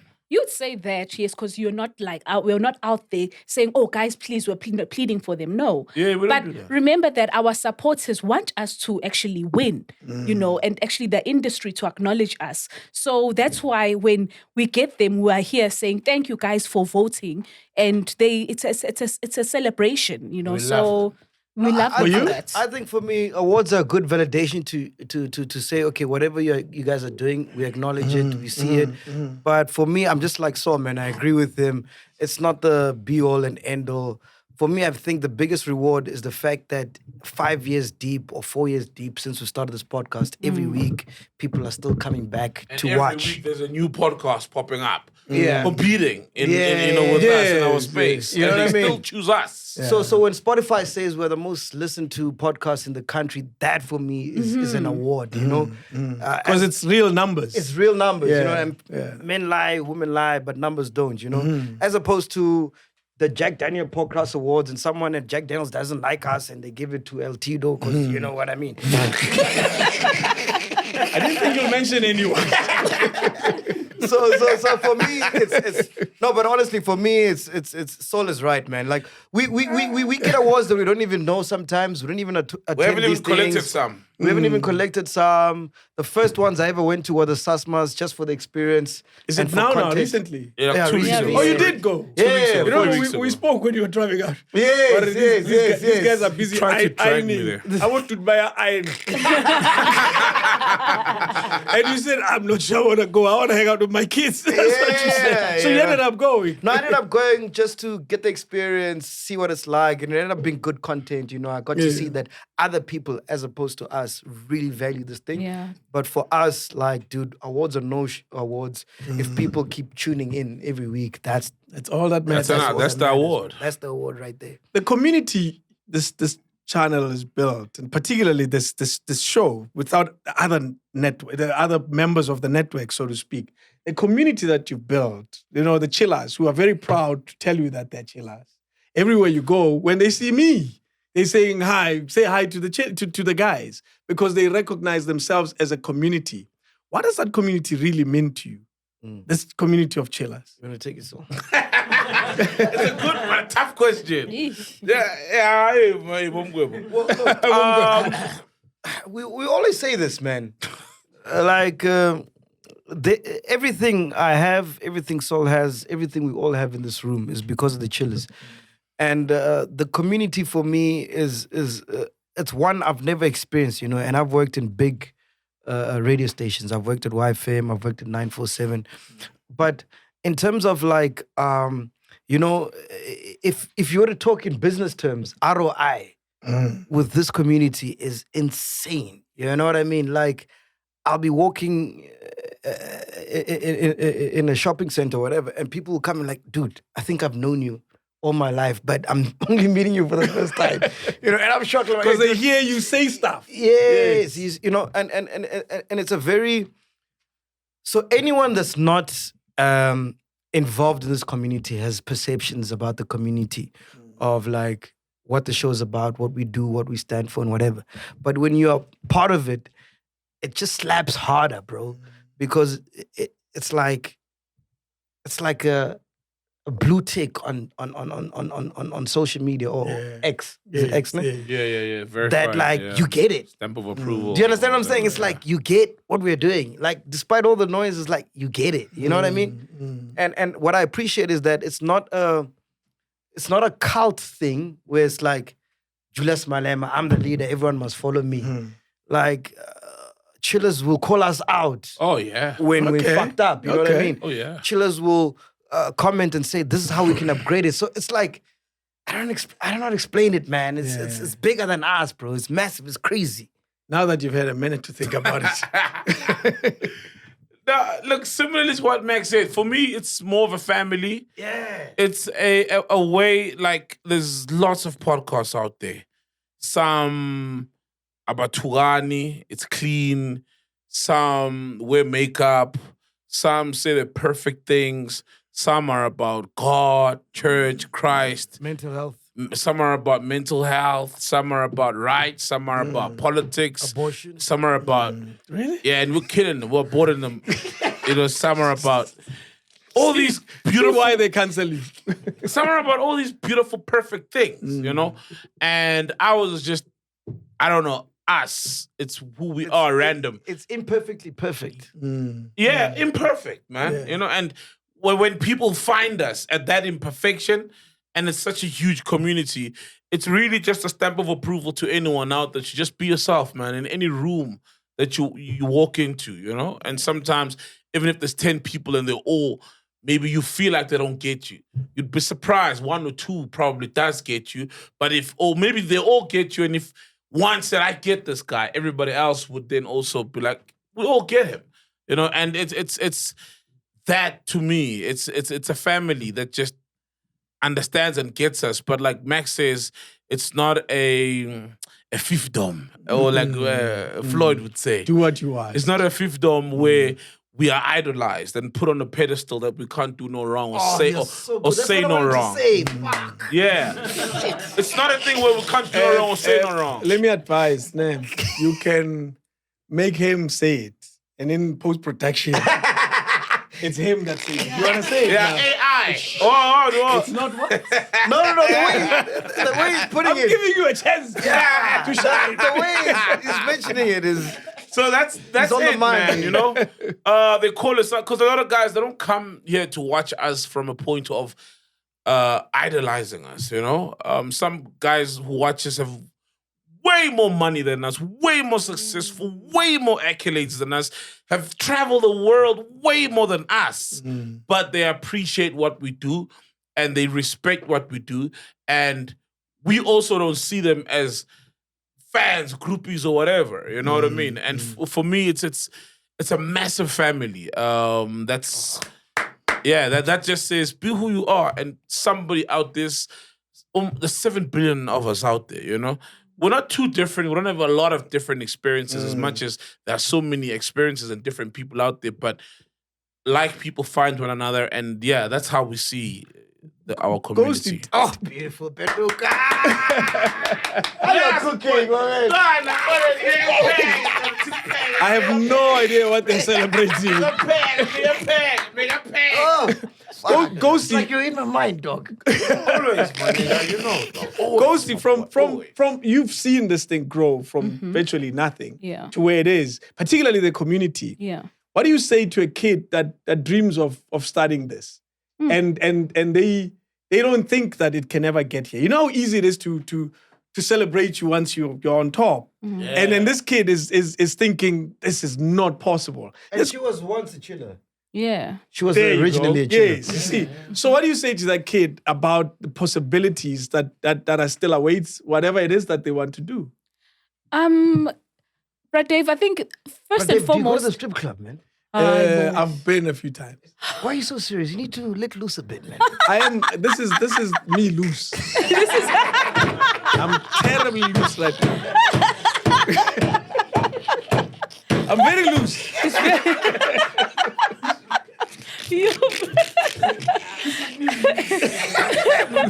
Can't you see the loose side of me? right now. This is me being loose. I'm very loose. Anyway, yes. Like having watched the community, it's very humbling, like honestly. And as the guys have said, like what Saul was saying now, that these are especially when you go on the shows, when you go on the road, or when we have any, like just being out there.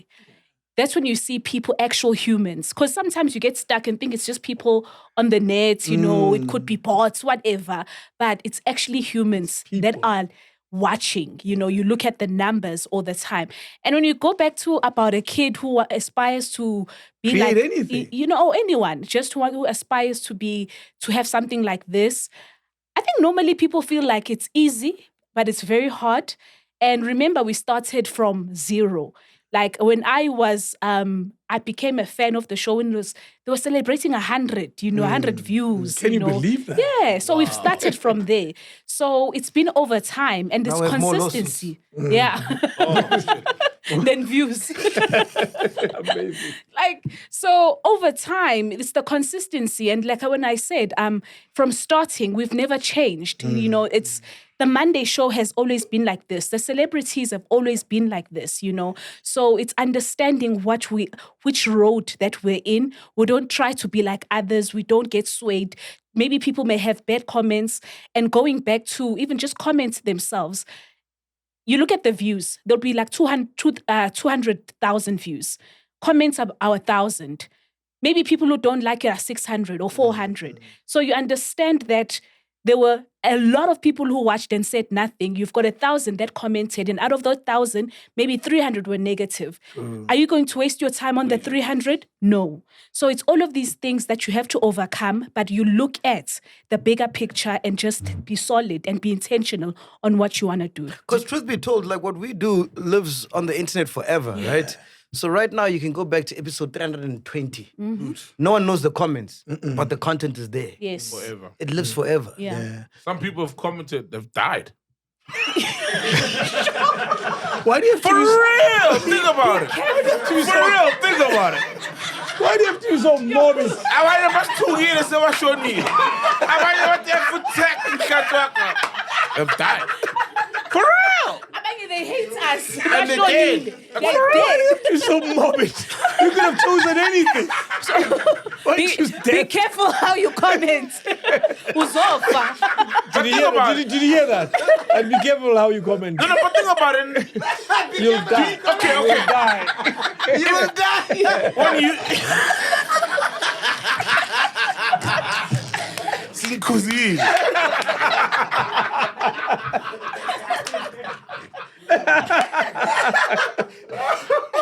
Oh, that's crazy. Oh, that's crazy. What do you want to say about people who are dying? No, nothing. I'm done. I said it. That's what I wanted to say. That He's standing on business. that sometimes the comments are insignificant. Yeah. You know, in 100 years, when all of us, like, you know what I mean? No one in the comments will be alive in 100 years. We won't be alive, but the content will be there. Yeah. And the feeling that people get today who watch it will still be there. Even those that don't like it, even the detractors. In 200 years, if YouTube is around and the comments are around, there'll still be those feelings, you know? And that's when we know we've done our job. Yeah. If you watch our shit in 200 years and you get pissed off or offended from it, damn, we've done our job. Yeah. If you're happy from it, if you laugh from it, if you find some sense of connection, some saving or whatever from it, damn, we've done our job. I agree with you. The international love. Because the thing about what you guys do is loved everywhere else, not only in South Africa. Yes. Where do you get a lot of love besides the South African audience? UK, when you look at the numbers, it's UK and USA. Okay. Obviously, so obviously it's the African countries like Botswana, Oh, definitely, Botswana loves yeah. us, man. Yo. Botswana, the SADC countries, very big there. too, yeah. And then it's UK. And then you'll get some Bit of 10 Dubai. people from Scandinavia somewhere, man, in the cold. It's like when one person from Orania voted for EFF. That vibe, yes. But a lot of it's the diaspora. Maybe. I remember there was a guy who lives in Sweden or Denmark or whatever, married to some girl that side, and he watches us. Yeah. But to answer what you're asking with what he said is that it's not a border thing. It's not about what country. It's a mindset thing. So the people that watch us, I would like to think, have a similar mindset. You know what I'm saying? So True. that's because- why most chillers end up working for the network. Like everyone that's worked for the network is a chiller. Like Black Stew were chillers. Yeah, it's pure. Oh, Simpiwe, you're the only one who was in it. But was he not chilling? What were you doing? with Aya? Yeah, but What was he doing? Were you a chiller?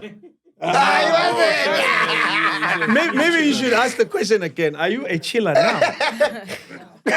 Fact checker was a chiller. Oh, you yes. understand? What happened to fact checker? Bana. She's dealing with some stuff, but she's coming going back. through some family stuff. Okay. But she'll be back. She'll be Something back. like that. But she's And still trust around. me, you're not the one who misses her. We miss her too. Yeah, fact checker's still around.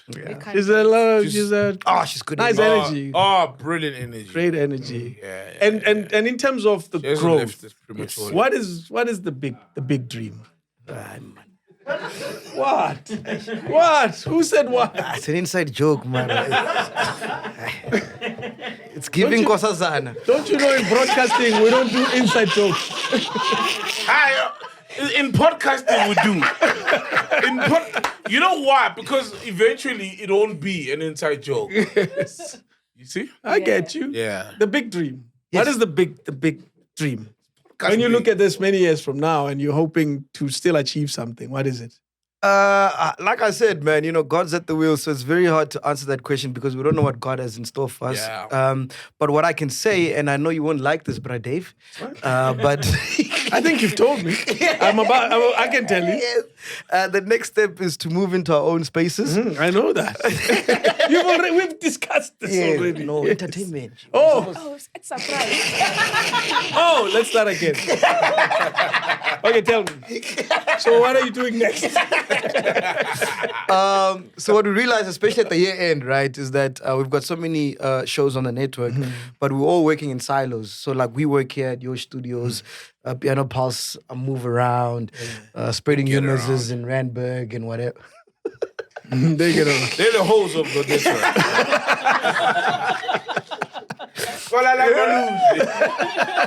They get around. So and then we realized at the year end that when we're all together, the energy is so amazing. We come up with crazy ideas and stuff to do. So we really want to heighten that more next year, which is getting our own space where all the podcasts can be housed.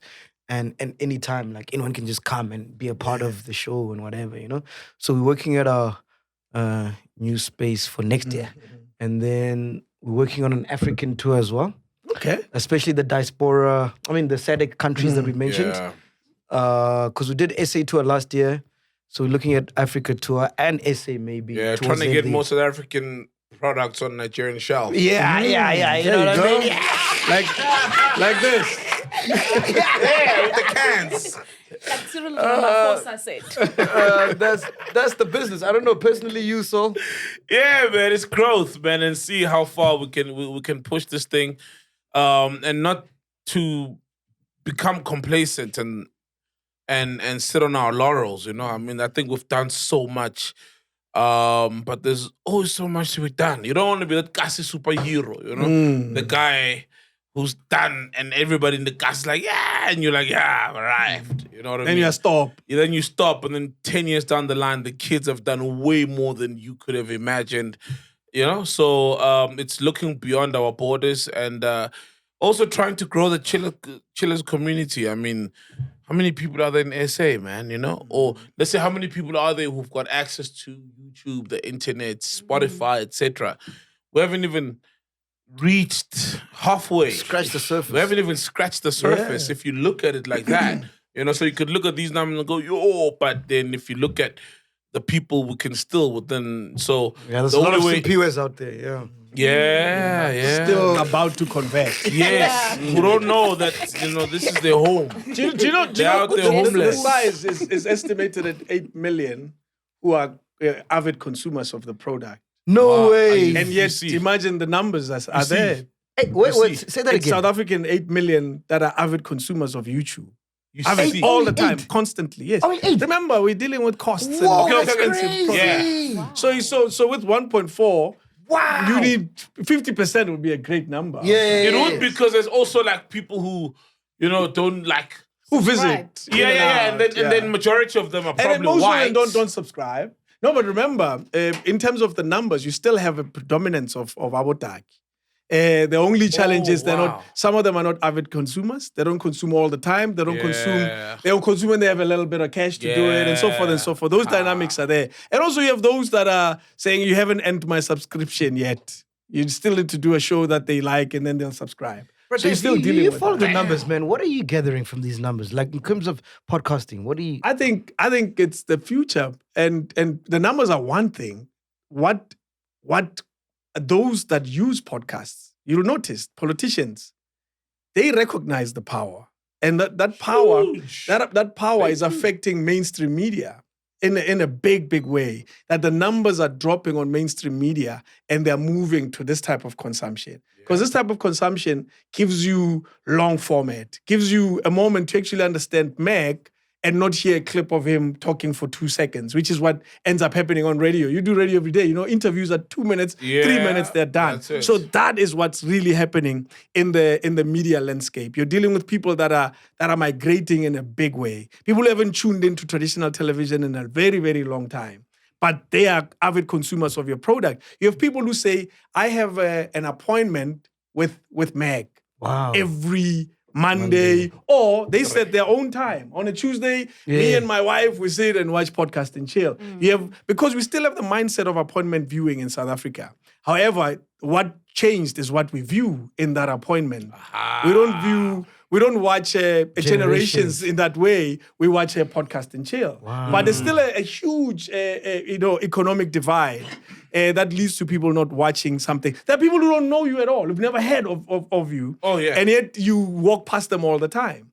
And that market exists. And the fact that it exists, it means there's still a lot of work to be done. And then advertisers, are they getting woke now? Are they understanding? Advertisers get it. And they get it more because the numbers speak for themselves. And here, you don't talk about imaginary numbers or researched numbers. You're talking about actual numbers. Yeah. What do you listen to in the morning? Yeah, exactly. And those are diaries. Those are It's not exactly. diaries and surveys. It's And then real you numbers. blow from a sample, then you blow up the numbers like That's they it. do on radio. Yeah, it's real numbers. When you claim yesterday's interview had 500,000 viewers, you can show it. It's right there. can check it. And that's the beauty of this type of medium. And these are not impressions. I always say impressions is someone that walked past. But a viewer in YouTube language is someone that actually came in and hung around and chilled and viewed and enjoyed it and So then there's left. 500,000 people that clicked our shit. Yeah, no, and they actually love it, and they do it all the time. And you're still insane, you're one of those bro. shows that you get people that when you premiere, there's a lot of people watching. Not a lot of shows enjoy that. At over 10,000 views, even the president of our country doesn't enjoy that type of thing. Whoa. Where there's 10,000 people that are actually waiting to watch what you do. That we still don't get. Yeah. SABC TV gets that. Senzo Mayua case gets that. Serious? But not other platforms. What does Sensor get that. get? I know in terms of SABC and the premiere, whenever they're live, they get easily 20,000, 25,000. And this is, you're talking about the Monday show. Tell you about the Monday show. Wow, But that's Dave, crazy. MacG is interviewing you now. I know. When it it's just starts doing fascinating, it, dog. Is it not? Yeah. It is. We don't know about the Serious. number. It is. Nah, it You is. don't know about the number. You lie. He doesn't. is. And one thing I've learned But with MacG, he doesn't care about the numbers as a traditional YouTuber tends to care about the numbers. And obsessive MacG with is not obsessive with the numbers, which is very strange. No, it's because, what are you going to do, bro? It's up there. Yeah, they're there already. Dudu is saying wrap up. Aye, Tutu.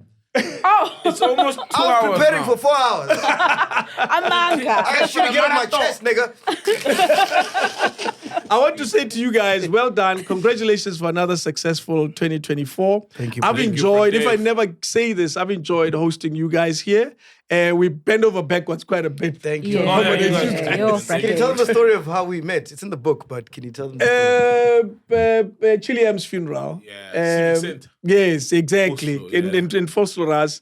Yeah, He was just some random guy to me who walked up to me and said, I hear you have studios or something like that. And I said, he asked for a meeting and he came to SABC. I was doing my radio show and I told him to wait for me after the show. We stood outside and he had fans from kids that were hanging around SABC. That's when I realized there's something that this guy's doing that I'm not aware of. I was not aware. I was like, For real? I was You've like, never heard of MacG? no. Nothing. No, he Whoa. never crossed my. Remember, I'm like older. Yeah, Glenn Yeah. Lewis. you were Yeah. producing for Just No, Ice. I know about Just Ice, about Glenn Lewis. You There's started as a producer for Just Ice. there's a section of the market of Yeah, DJs true. that I don't know at all. Of course. Yeah. I Of was course. with Dineo Lusenga, who used to be Yeah, Chilean's see, Dineo. producer. Yeah. So I was Chilean's technical producer, so we had the funeral and whatever. And then Brad Dave walks past us and she's like, that guy's got money. I'm like, oh, really? So you wanted to rob me? So I'm like, oh, really? I'm like, I say less. I need studios. And that's how it happened. But yeah, she told me that you got money and you work at Radio 2000. And that's how it happened. Yeah. I remember the meeting, the day Mac came here, random, very heavy rain on that day. And he asked for a meeting, came here with that Skodonki Mercedes-Benz that you were Oh, driving. the white one. Yes. Came here with that car. My father was rich. My father was rich. Hey. And even your wife was in the car. Oh, yeah. And asked for a meeting, came upstairs, left the wife in the car. And it was just a meeting about a young man that just wanted help. And and the conversation was very simple. We're thinking of moving away from the pool and being in a proper studio. And I said, it's cool, man. Come through. And this thing started. I have videos of myself putting this thing out. Wow. I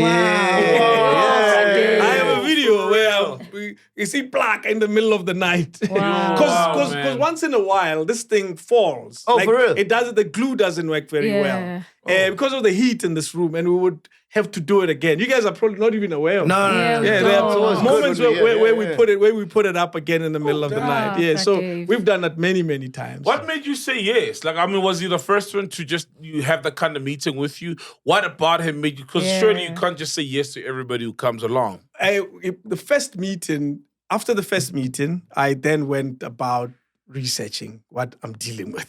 How much groundwork he's done? Exactly. I mean, that's important though. Yes, and once I realized that there's a measure of commitment that is different from most of the guys that I've met, I then said, okay, there's something here. At the time, he hadn't spoken about studios.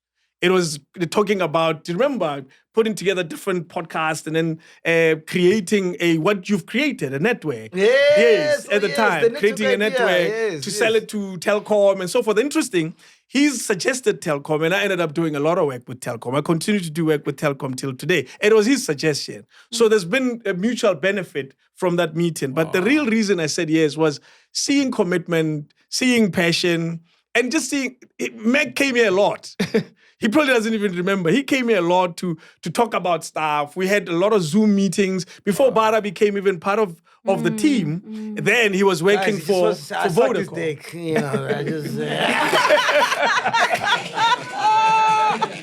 in a nutshell.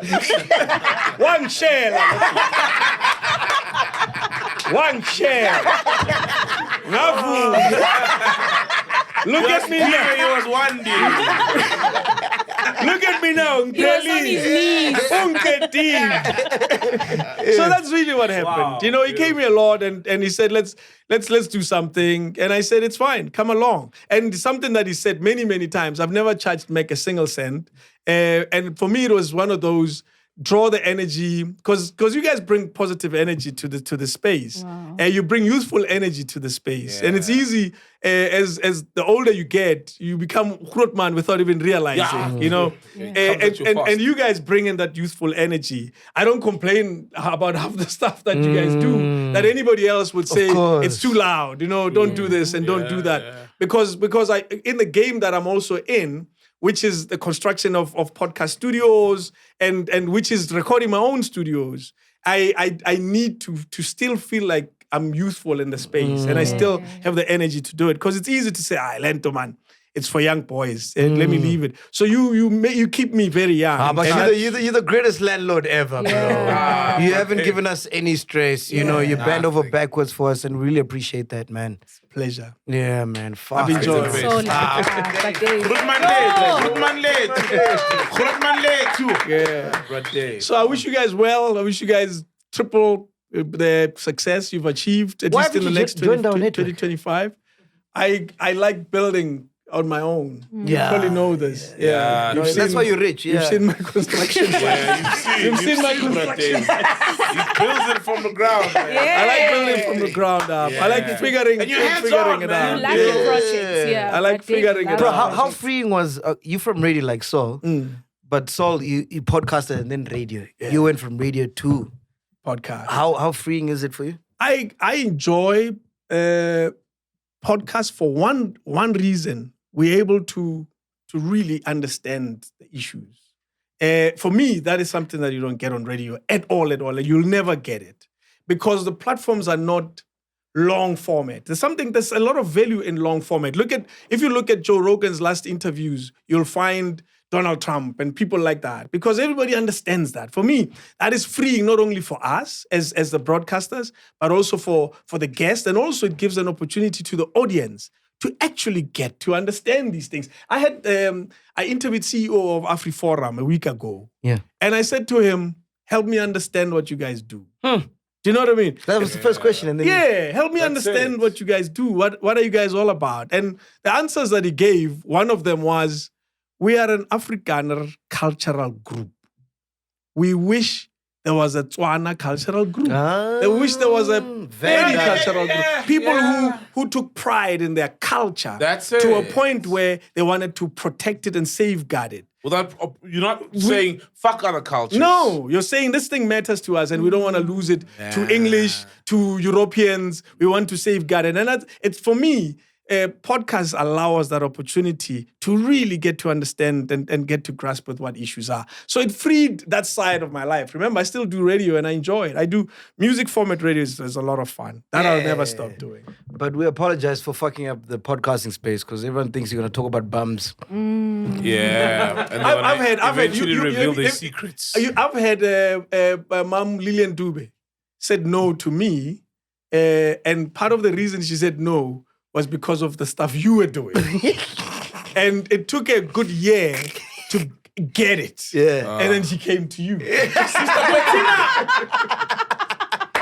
I asked a long time ago. So we've had a lot of people like that. I had Mamo Balegambete. Yes. I don't think she'll ever come to your podcast. Oh no, she'd never. Yeah. She hung out with me for a good hour. nephew came. Which one is that one? The one the niece came and said the niece she helped the niece with Oh, money. Natasha Tani. Yeah, that's her. I've had Mamo Balegambete. So of course you wouldn't. You know? So Madam and they Speaker. enjoy telling the long format stories, man. They like telling the history of 4 their hours, lives. bro. Take 4 hours. I don't always do 4 hours, man. What are the numbers? What do they look like? Like in the back end of YouTube, the 4 hours. Do people stick around for the entire 4 hours? Let me tell you. What does it look let like? me tell you what we get that is surprising. Time spent watching. The average time, we have videos that have people watching for an hour and a half. Gee. And that is amazing. Yeah. On a month-to-month basis, our average time spent viewing, people watch our stuff for 40 minutes, 35 minutes, which is very high by YouTube standards. And it's because of the long format. But we have people who come in and watch and leave and watch again. Of course, and watch continue. again Yeah, and get in leave. the car I have again. people who would meet me and say, I'm still watching such and such an episode. Yeah, true. And And that's it's an cool. old episode. Yes. Yeah. And because the goal for us is to capture the historic stories that matter. And you'll never find them anywhere. Mongeni gave a story. I'm the only one that has his life story. Wow. And he He's gone told the now. story He's late himself. now. Yes, he told the story himself. So our goal is very different. But shout out to you guys, man. Your spoos, the old guys who jumped on this thing because, I mean, your podcast is amazing, bro. Like, you deserve your flowers for the way you can tell that, like, you're not doing it for money. I have to close with this. Panyaza Lisufi sends me a text, forwards a text, probably was from Dudu or somebody, and says, hey, those people want me again. I said, which people?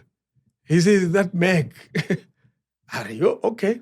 And then he sends me a meme of someone running. He says, I'm not going there. I said, no. Let's sit down and prep it. And we sat down. I helped him understand the type of questions he's likely to get. Wow. And that's what made it easy for him to conduct it. So you still have people who completely misunderstand you. No, man, we're used to that. We get, there's a lot of misinformation, whatever, and we We understand it because not everybody's a chiller. That's what I'm saying, Uri. Like when you find a chill, it's like, oh fuck, you get it? Yeah. Oh my nigga. You know what I Yeah. mean? Whereas like a lot of our guests that come here with preconceived ideas, then we do the show, and then after they're like, oh shit, this is dope. We're like, yeah, we told you. The following day, he called me in the morning to say, that was so much fun. Yeah. Exactly. Yeah. And they eventually get it. Bumped into Kagiso Rapata. So I once bumped into him, right? Asked him to come. And you know when the guys say, yeah, I'll come, but you know very well that he's not going to come. Yesterday, bumped into him, right? And I spoke to him about cricket. And then he looked and said, I want to tell you something. I actually want to come to your guys' thing. And it's as if there's a light bulb moment that happens where they get what we actually are about, not the popular opinion and reputation that people hear, you know what I mean? And I think it just takes time to sit and watch one episode or whatever, and then you get it. That's it. So, yeah, it does happen where people like, and they leave here saying, oh, that was so much fun. They enjoyed it. Stop. Greatest We're interview not I've trying ever to had. trap people, man. Yeah. No. And you asked the question. I like that. What You was say, that? you say you ask the questions. What they say is not your fault. 100%. That's You close it. it. You close the show. Yes, how am I closing the show, Dudu? Violent fun. Fun. Okay, Wrap up the year. Wrap up the year. Let's take It's from like a- Tibla. last Take year the end. chillers there. It's like a year last year. Let's go from Tibla. What do you want to say? You have a mic. Okay, it's going around. I just want to say, first thing first, I just want to say shout out to the chillers. They supported us the whole year. And I mean, it's been amazing. I mean, meeting all the chillers on the road, that has been the best thing in my life. I wanna say this, Magne. Like, we work here every day and we see the numbers on YouTube. Mara actually meeting the people. It's like, it's a crazy experience, bro. I don't want to lie. So shout out to everyone who made this possible, and may Lord bless this thing going forward. There you go. Awesome, man. Yeah. So I want to add what Tibla said. Honestly, the chillers hold us accountable a lot of times, you know, even when you are sharing some information and you just didn't share enough of it or just not all the facts around it, they'll be there in the comments to say, but you missed this. In fact, they have my email. They will email me. They email the podcast email address as well. Whoa. So the chillers also play a very big role, you know, in what we do. In fact, they play the biggest role, essentially, you know. Also, a very big thank you to these guys because I'm on the ground with them every single day. In fact, now that it's closer towards the end of the year, I see them from Monday to Sunday. We're shooting all day together. Pause. Like, we're shooting all day together, you know. So I also want to send a very big shout out to them. They're like my brothers. I grew up with brothers, so I feel like I'm a part of a family, you know. Awesome. I appreciate the inputs that they have. So yeah, thank you to the chillers and everyone. Right, Dave, did you always know we were going to leave here? Go elsewhere. Yeah. To another studio. Yeah. Yeah, eventually. Nah. Yeah, growth is like that. Yeah. You know when there's a child in the house, eventually they'll say, time. I have a townhouse now. I mean, you started as a producer. Yeah. And you're a host now on radio and you have your own producer, and that's just growth. So you'd be in the perfect Guaranteed position to work. And even understand. at some point, these guys are going to leave you. So you No you ways. must expect it. No, they will. I've got a They will lifetime grow. contract, Chief. Dude, are you leaving? Who else speaks? Are you leaving? Are you going around? Dude, are you leaving? Don't ever do that. Ask Floyd Shivambu. Yeah, Floyd! I know. Kwaza Mkonto Kwaza. Mr. Papi. Mel doesn't want to speak. Yep. Mr. Papi. Papi. He's thinking of editing, that's why. He's thinking, oh, this long episode. Like Tibla and Dudu said, man, shout out to the chillers. Most of all, so we would like to shout out to Mac, you know, Saul, Ghosty, you know, especially Mac giving us an opportunity. I think all the guys can say that, you know. We here, we're doing what we love because Mac allowed us to do that, you know. And yeah, man, shout out to the guys that we work with. It's family, it's nice, we're having fun while it's working. So yeah, man, yeah. Oh, Amazing, man. That's the longest I've heard Neo speak this year. Oh, Shots! Bagheera, squats my pause. Tato. Yeah, everyone have said everything that I would have loved to say, but Who's Scots in Black Stew and who's Limek Crazy? Scott, we don't have those people. They are rock stars. We are rocking here. Yeah, I would like to say I'm super grateful for the opportunity of working here, and I would like to, say to everyone that I'm really grateful. Kolena kaofela from MacG, Shots, Piwe.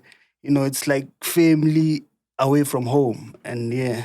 And thank you to the chillers who continuously come to watch the show every Monday and Thursday. And yeah, thank you. Yeah, because if they didn't, we'd just be doing this for ourselves. Yeah. Yeah, just speaking to ourselves in the mirror. I sometimes speak to myself. We all do. I think it's a podcaster thing. I think it's a podcaster thing, man. From my side, I just want to say, man, it's been an incredible year. It's actually an understatement saying that. And yeah, let's go harder next year. I'm looking forward to what's going to happen next year. We don't know what's going to happen, but whatever happens, man, happens. And yeah, let's go harder, man. That's it. And thank you. Thank you to the chillers. Thank you to the crew. Mac, Sol, Ghost Lady, to everyone in the back end, social media. Let's grow, guys. Let's grow. Let's keep on going.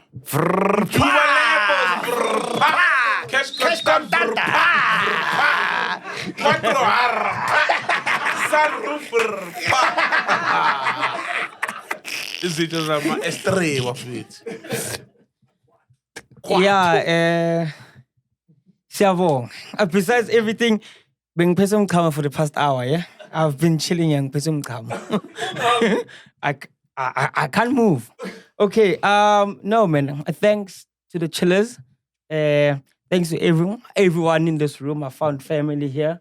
I spend time with all of these guys every single day. But the next day, the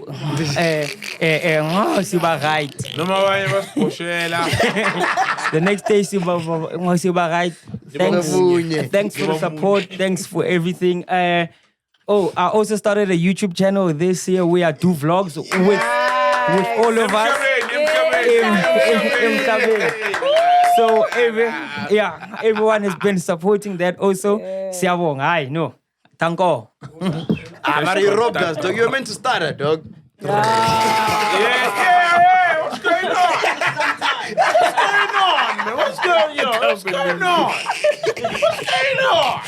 I have to say, it'll be a very sad day, the day I see you guys leave and never come back. It'll be a very, very sad day. Don't even say that. We've become brothers. We've become brothers and sisters. I hang out with the guys and we talk about all sorts of things when they're setting up and stuff. And I've had conversations with you, Sol, so many times. I've had conversations with you, Mac, all the time. How long have you been here? 4 years. No way. Fucking hell.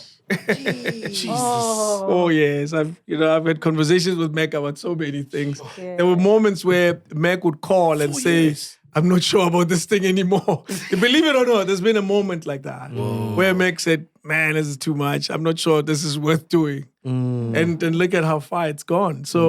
So it's been an interesting ride, and I enjoyed playing the older brother. Never had a younger brother. I've enjoyed playing, and I'll continue to play it. I imagine it doesn't stop here to play the older brother role to Mac. So thank you so much, Brother. Appreciate you. Love you, Brother. Thank you. Now imagine lama tissue that